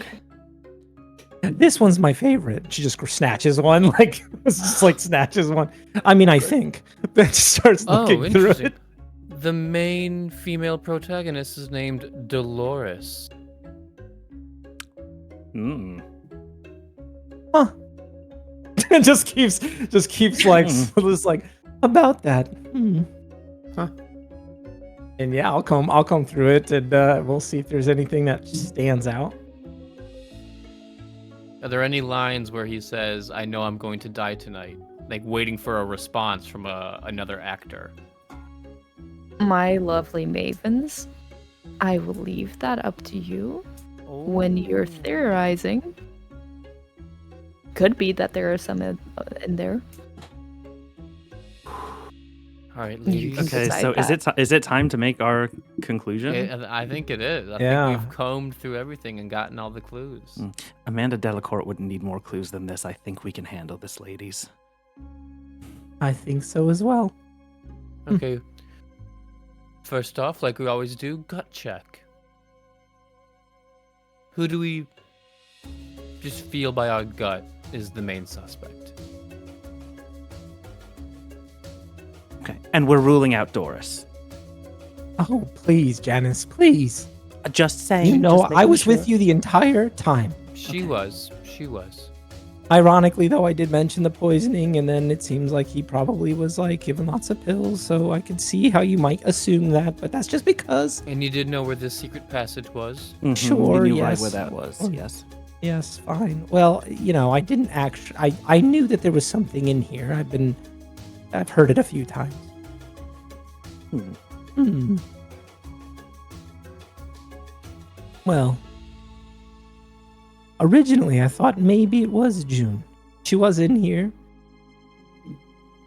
There was, well, I think you said, Janice, there was some noises. Perhaps she knew about this secret passage.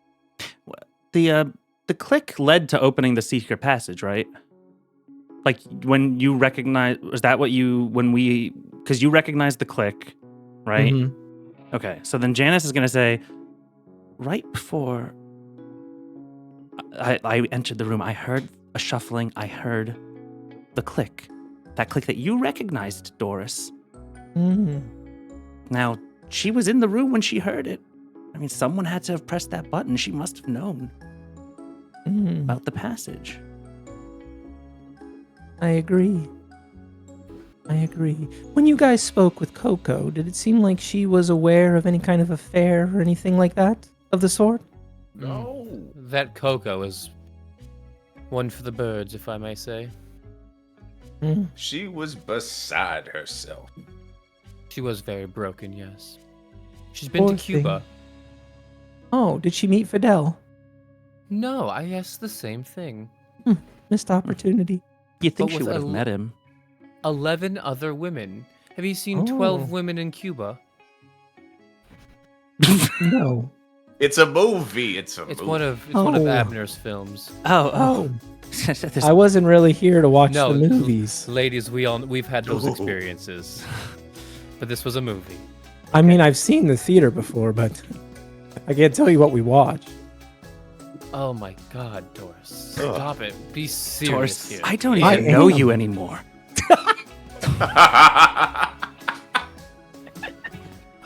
Okay.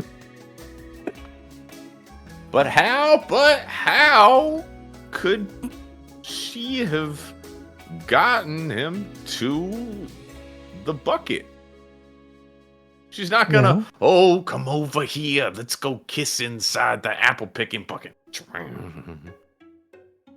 What about his manager? You overheard an Mm. interesting conversation, Doris. Why don't you I fill us in on that did. more? Well, Elena, you know, the actress, the one that was trying too hard and upset that she was getting a little bit older. I think we Yes. all aged like fine wine, personally. She was upset and arguing, blaming the manager that it was his fault that he let this happen because apparently Abner was one of her last chances at success, and he was complaining about him throwing away his opportunities and moving out here. He seemed very frustrated, almost as if Abner deserved what came to him. And they were arguing in a heated discussion. And I'll also note that Elena was very upset prior to this evening. When we first got here, you remember Dennis had mentioned that she was also very frustrated and upset. Yes. She was quite tipsy at the bar by the time we got here.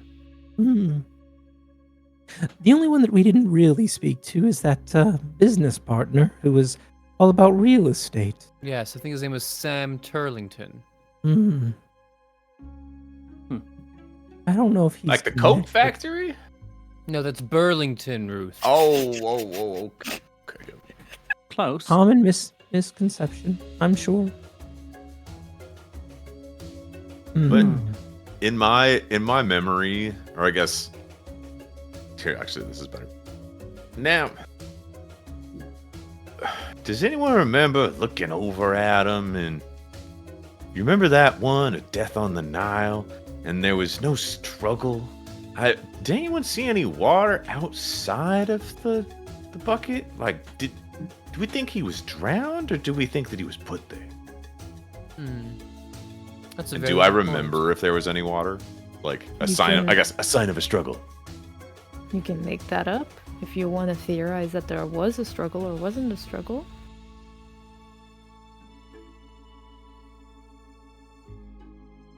What do you want there to be in your theory, dear Maven? Well, I guess like I don't remember if.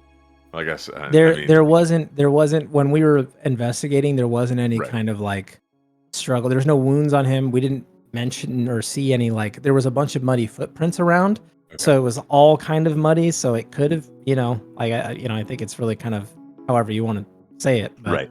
Okay, so my thought is that, if someone's getting drowned, obviously they're going to fight back, and he didn't. Now, what if, and I'm just saying what if, whatever happened, he was, in fact, poisoned. But it wasn't completely. It was just the sleeping pills to get him all tired. And then he just, someone led him to fall asleep underwater. You did say there were many pill bottles behind the bar. Do you think Dennis could have done this? Now, see, I'm not ruling it out. He did seem not too distraught that his employer was the one who died. And, when I was talking to him, he said that he'd followed him all the way from Los Angeles. He'd been working for him the entire time. And he was the only one behind that bar. And there was enough sleeping pills in there. I'd be snoring up a storm. Now, how do we think the dress figures into it? I mean, if we think about that clue, that doesn't seem to fit in, and I don't know if that strapping young man could fit in to that dress. No, his shoulders are too broad. I think the dress personally is a red herring. I think it's just merely to throw, perhaps, our dear Coco under the magnifying glass. The dress she was wearing had a stain, did it not? And the one in the bush had no stain, but Correct. was a matching, so to speak. No, It was To the that same point. outfit. Yeah, Mrs. White, she was the one concerned Mm. about getting the stain out, and it didn't seem like Coco cared at all. Hmm. I was Oh, that's an suspect of interesting Mrs. point. White a bit as well. What if it's multiple? That's what I was thinking. I think it's not just one person. I think that there's perhaps two, maybe even three that are involved. What if Mrs. White? And I also love the concept of 4 old women down in like a damp old tunnel, just hovering over a flashlight, just having a conversation. I love the image of you just having claimed the office and Oh yeah. barred the door and hmm We're all on the desk. The lamp full of bugs is on the corner, just spilling over. We're Yep. pouring over all the Miyagi-'s, evidence. jumping at them still. Like he's just going to town.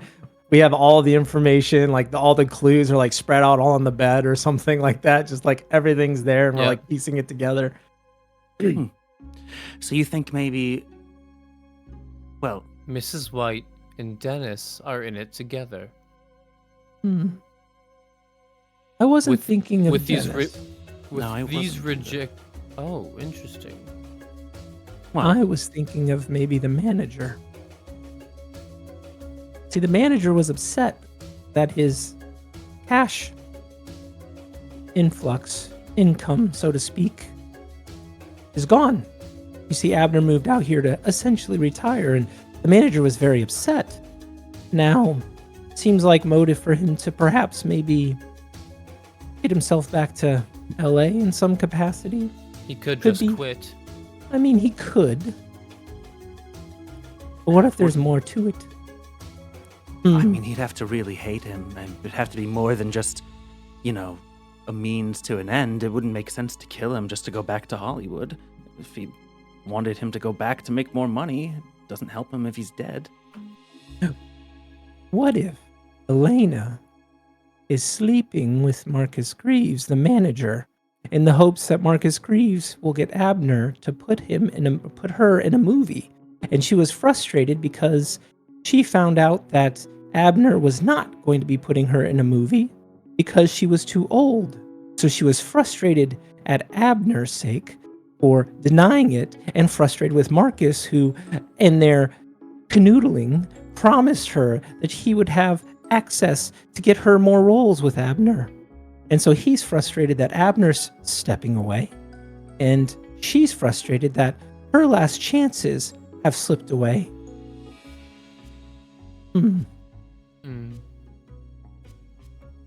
But then there's June. But when you overheard them speaking, though, it didn't seem like they...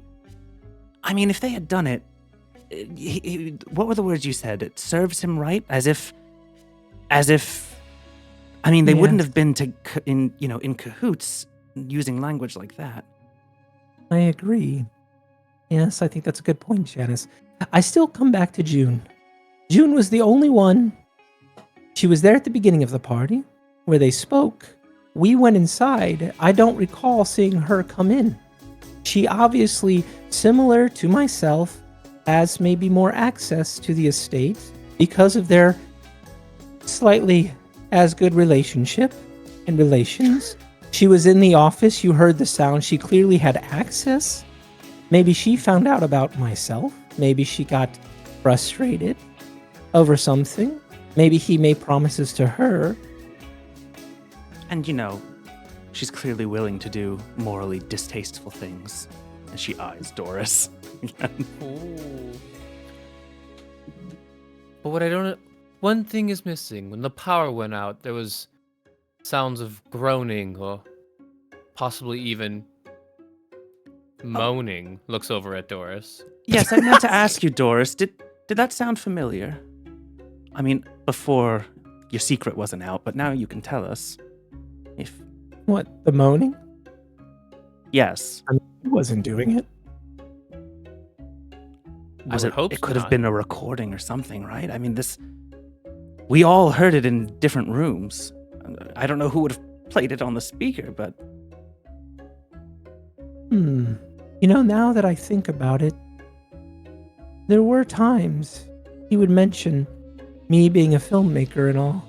Sometimes I like to save certain moments. It could have been. Perhaps maybe something played in a different room. I don't know if it was me, or maybe it was June, or maybe it was two goats. I don't really know. I think you could do that with Bluetooth. Doris, if we have to submit a video of you into evidence, so help me God. But which one would you submit? How many are there, Doris? I don't kiss and tell. Let's get back on task, okay? I am not on trial here, okay? I'm trying to solve this mystery.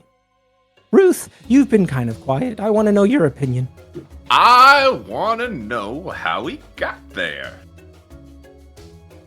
That's why I think that there was help, because he's not a small man. So maybe he was drugged and then someone else assisted him there? I'm still on the help of the house, Mrs. White, Dennis. I feel like maybe... Is there any chance... I don't know. What's her name? I'm blanking on her name. June. June being in the room, knowing that passage went off, to me feels like a big deal also. But... The love letter, Doris. We haven't discussed that yet. Of course. Holds it out again. So it's to June. Signed AV. Yes. Did he write similar letters to you, Doris? He mostly whispered them to me.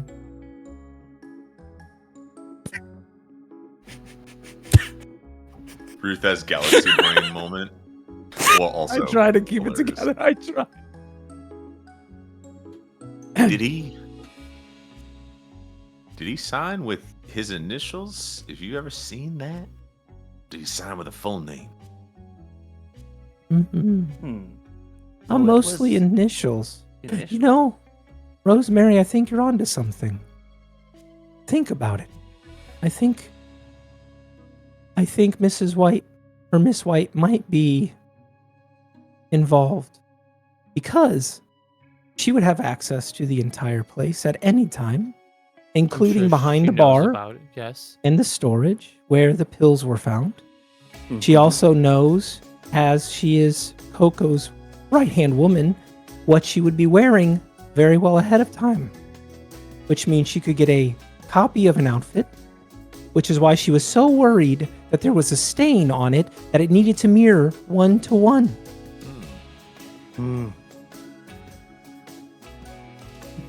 I'm with you on Miss White being involved. But why? That The is the motive. question. Well, Unhappy? you said you said she was close to Coco, right? Yes. Yes. Well, who's to say Coco didn't know already about Abner's misdeeds?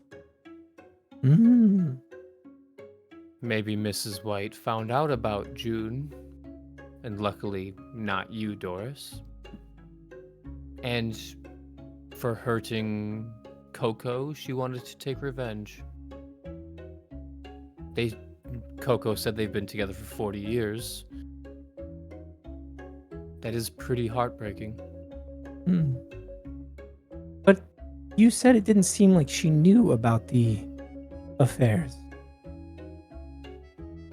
I don't think Coco did. I think if we are going down this route, then Mrs. White found out about did them. it. And What if it that's was why she was blackmail? upset about the stain. Maybe she dressed in such a way to throw off no, maybe that doesn't make sense. Also, the dog. They said they had a they said they had a Chihuahua. Despicable. Haven't Dogs. heard a dog all night. Maybe she locked it up somewhere because it would make a ruckus. Maybe it was moaning. It was yelling to be out of a cage. That is not what a chihuahua sounds like. I'm just throwing it out there. Maybe the I Chihuahua also think was that drugged. Oh, maybe. But also the note. What if Abner didn't write the letter? What if Miss White, Coco didn't or wasn't aware, and she placed it in there knowing that the body would be found and searched, and then with it, Doris. the deeds of Abner. The adulterist. My dear mavens. It Seriously, like, all right, sounds- guys, come on. No, I was enjoying this. Yeah. Wrap It it up. sounds It's getting late. you were getting very close to a theory with Mrs. White there. And I would suggest that maybe you try and explore the avenue where Mrs. White did it. Look at your clues. Try to see how did she do it? Why you can always say why did she do it? Is there any, when we poured through the manuscripts, were there any handwritten notes in those alongside the typed text? If you want it to be in your theory, you can put it in your theory. I think that Doris is on the right track here. I think that maybe... Shoot. I feel like something is missing from tying this all together, but the motive and the means seem to be there. And she definitely had the opportunity. Definitely had the option. Sorry. definitely had the opportunity.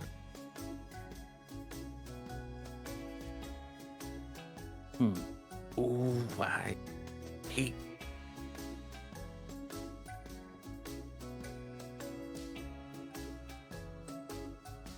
I Pouring over heard that, you please. mention the duplicate costume, the steamy love letter, the groaning, the plastic pumpkin with painkillers, and the secret passage. Now to tie it all together. And The add a muddy little more boots. if you want to. The muddy boots. We saw it in the trail, the muddy boots. They were placed right outside the door. And is it not her responsibility to primarily be the one to clean up? So why are they still there? Mm-hmm.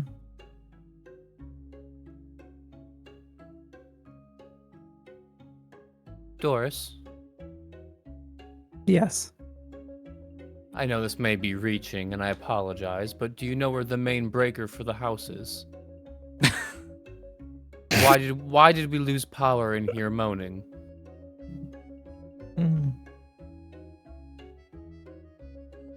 That's a valid point. Why did we lose power? Maybe they bumped up against something they shouldn't have? Hmm.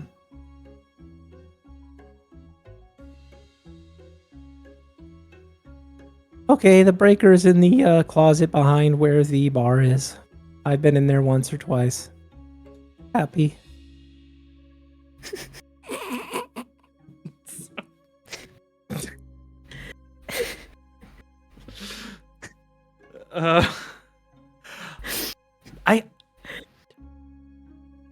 I'm trying to hold it together. I am trying to figure this out. It's the matter Yeah. of how. It's the tying the timeline together to make this fit, because I think we're all certain that Mrs. White did this. So, let's ladies, let's retrace our steps from the moment we got here. We arrived, and Abner greeted us. He seemed right as rain, did he not? Yes. Yeah. He wasn't groggy. He didn't explain of a headache. He didn't seem inebriated. We moved on from Abner to the bar. June Where? showed up right after us and met him Correct. at the entrance. Did she hand him a drink or anything? Do we remember? No, it was mostly just greetings, but I think he mentioned getting a drink with her. Understood. Okay. So from Abner and Elena, or sorry, June, we go to the bar and we see Elena and Mr. Foon, Gordon Foon, an old banker. Elena was complaining that she wasn't getting any jobs, and we meet Dennis. So by the time we left the front door, the last person we saw with Abner is June. Maybe he spills his love for her during that meeting, but she's already gotten the drink poisoned from Dennis. Hold on. What if they're all in on this together? Hear me out on this. We have two women who would both be necessarily upset about being cheated on, right? And we're excluding Doris from this. For now. Thank you. So it's very possible from the room that Coco was in that she could have committed the murder, right? Now, Mrs. White, being in on this with her friend Coco, places the boots for her to use to go and commit the murder. However, it's a little messier than she thinks, and she gets a stain on her dress. And that's why she was so upset about, maybe the duplicate dress is a red herring, but maybe that's why Mrs. White was so upset about the stain, and she couldn't be there to remove the boots because she was busy trying to take care of the stain.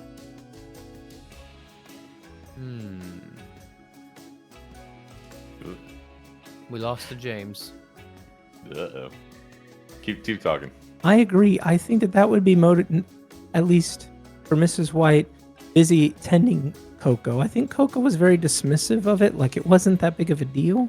So I don't think she was in on it. But Mrs. White was trying to get the dress pristine and forgot about the boots or didn't have time to put away that evidence. And she has access to the back corridor. So does June. June was not seen entering the premises after we arrived. I don't remember seeing her come in at all. And actually, I never saw Vidal come in either. I think that they went off somewhere private for a bit while Coco was playing host, had a little canoodling. June then maybe, with the help of Miss White, did the deed and then used the back doorway, got some boots, trudged around the side of the house, placed him where they needed to be or whatnot. But then why would there be a letter in there unless maybe he did write it? Maybe he did write that to her. And they didn't search him. Yes. He was planning to give it to her. They only had a short amount of time tonight. They used the back entranceway, go behind the house, stage the body, tuck the dress into the shrubbery to shift blame to Coco because the letter in the envelope also could sell that a little bit more. Maybe that's why they did it. Maybe they knew that the affair would be out, but then the dress would throw off the scent of the police, who we all know, not very good. So we're saying that Mrs. White was just concerned about Coco's dress because it was a nice dress? Because they stashed it. Mrs. White and June were working together. Mrs. White comes back in. June wore the boots to not get her dress upset. Why would Mrs. White want to frame Coco? So that it didn't point to her. But she seemed very caring about Coco Yeah, earlier in but- the evening. Mrs. White's main motive seems to be to protect Coco. So, you know, if...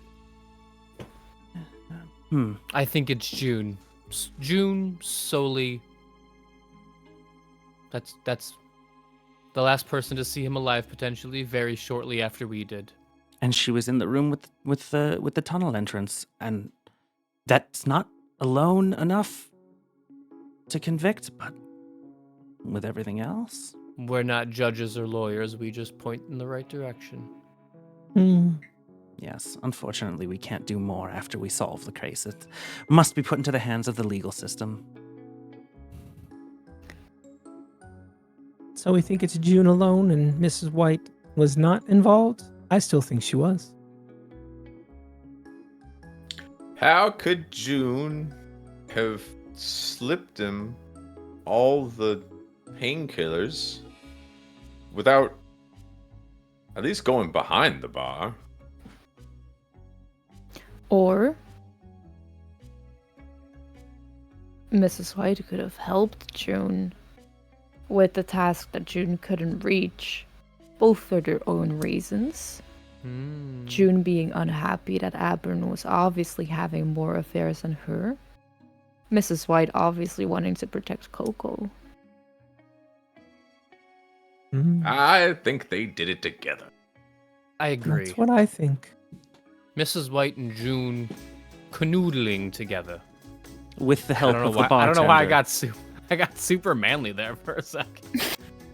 We think Canoodling the together. bartender's involved as well, though. Nah. How would... Maybe.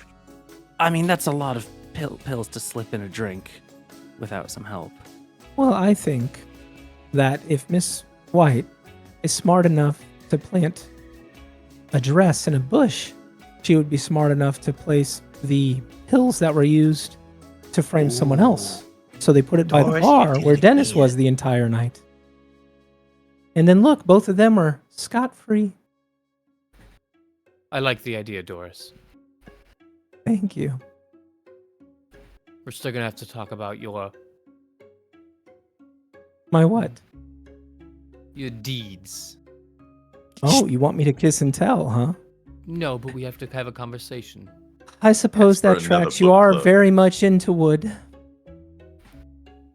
Lord. So we have it settled. It was June and Miss White together to frame Coco and or Dennis. If I was writing a book, that's how I'd write it. Agreed. I think that's the move.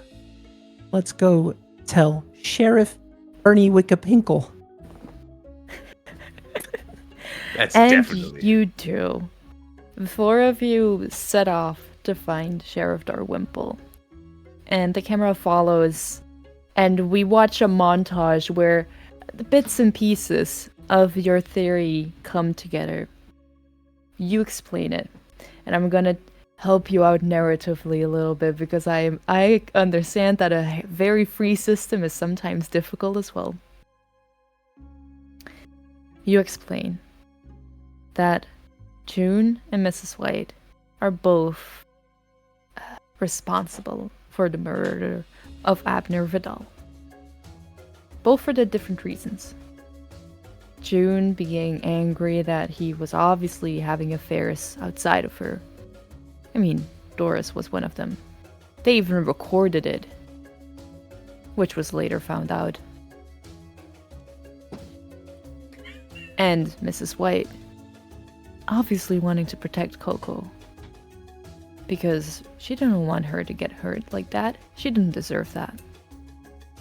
The two of them made a plan and split up. June distracted Abner. Talked to him. Went over those rejected scripts that he's so interested in. Even went over some lines. They could record them. You never know when it could be useful for future actors or actresses. It's just helping you out, Meanwhile, Mrs. White went ahead and made a cocktail so lethal in the amount of painkillers smashed and crumbled in there that it would put the biggest man knocked out and probably stop his heart. Mrs. White went to give the cocktail to the both of them, bringing drinks as a good maid would because the bartender is so busy, and sneakily putting the painkillers underneath the bar, framing someone else because she doesn't make the drinks as a maid. They both get the drinks and take a little sip and talk a little bit more. Vidal having the love letter in his jacket that he's gonna give June because he really likes her. Or he's the best fling he has at this moment. Since, Doris had seen all the rooms already. June had only seen 2 of them. They walk over and oh no, Abner gets a little bit tipsy. And he's not feeling that well. Maybe Miss White should come help because her employer is not feeling well. Mrs. White takes on her boots to go outside, walks to where they were outside, and takes over Abner from June because he wasn't feeling well. They go, the closest way to get inside is the back porch, right? They walk over there. But just as they reach it, Abner slips from her grasp and falls into the basin. And then it's just a perfect way to frame that he just drowned, right? Just so happened to fall there. And you scream out. Because, oh no, he's dead. And both of them get away with a perfect murder, they think. I want one of you to roll 2d6 plus 3. Who's it gonna be? I'll do it. I haven't rolled yet tonight. Yeah, you okay. do it then. Yeah,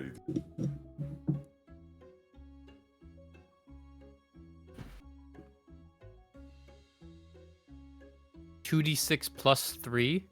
Yes. That is a 14. Nice. That's a 5 and a 6. 14. Yes.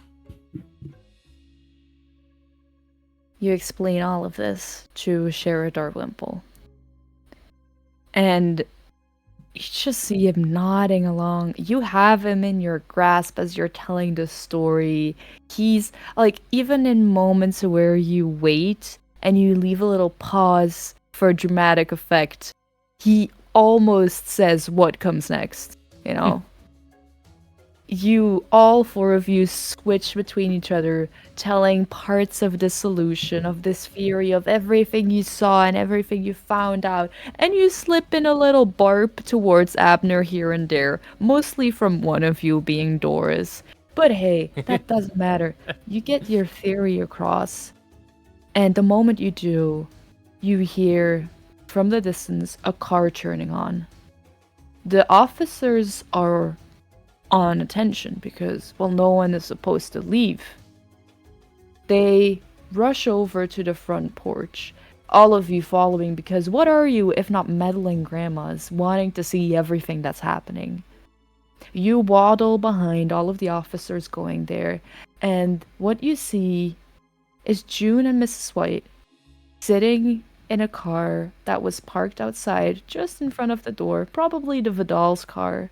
But Mrs. White has the keys, right? And getting ready to ride away. But you got there in time. We see how officers get out their guns and raise them at the two ladies in the car, getting them to finally, with some resistance, get out and leave the vehicle. Both of them try to act like they don't know what's happening and why are they pointing their guns at them? Like, they have to find the killers in there, for God's sake. Like, no, but they were not gonna leave. They were just rearranging the parking for the car, you know, because they needed to touch that spot on the lawn. They don't believe it. Your story was too good. It was too convincing. Without a lot of words, they arrest Mrs. White and June to be questioned later. As we see a police vehicle take them off, are there last little looks between the four of you and our two suspects as they are being brought away? Well, Rosemary just puts a hand on her hip and takes a drink from her champagne. Well, that's what you get for loose morals. Doris rolls her eyes at Janice's comment, and then you see, as it just like looks again, you just see her go down and scritch Mr. Miyagi, and just looks like, we did it again, dearie. Whew. I'm so thankful it was not that Dennis character.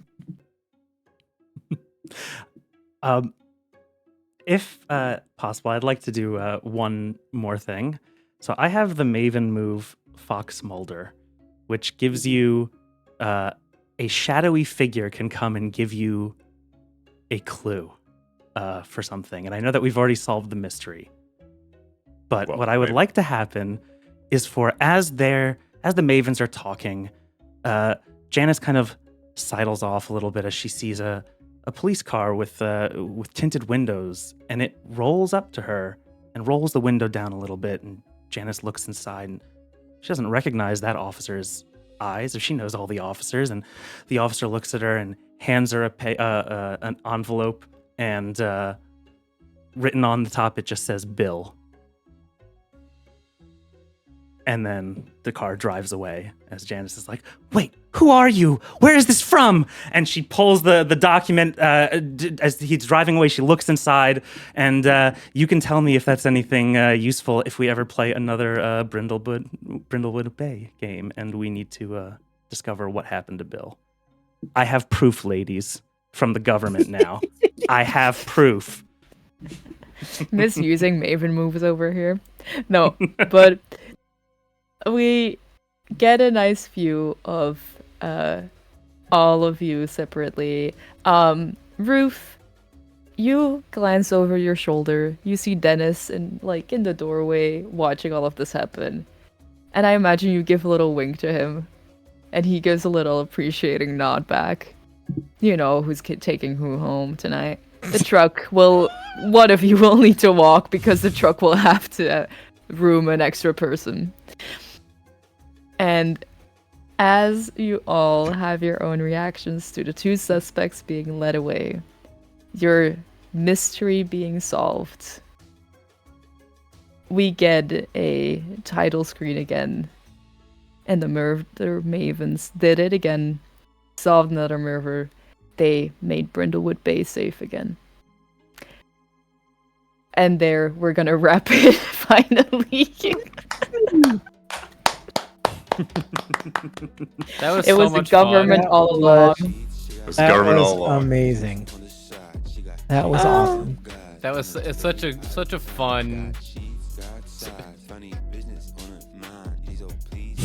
That's as the credits roll, the music Yeah. kind of goes up. But, Uh, no, that was fantastic. That was so Yeah. freaking Fun. good. Thank you so much. Yeah, your descriptive DMing and making it like a TV show or a movie was just it was just so good. You know, we remembered everyone the way you had with the credits scene where their names would pop up. It's like I'm thinking Knives Out style. Yeah. I have read so Yeah. many. Yes. I have a whole wall of Agatha Christie, a whole shelf there, like 2 rows of Agatha Christie books that I got from my grandmother, and the vibe was perfect. I loved it. It was great. Yeah, it felt like it was like a movie or a TV show, I should say, and we were like kind of going through, and there was enough interesting characters and probable potential suspects and things like that with the clues sprinkled in. It was like so good to like try and piece it together and be like, oh, there's a couple different options and things like that. It was freaking dope, and I'm 100% down to do this again if you ever want to. This was awesome.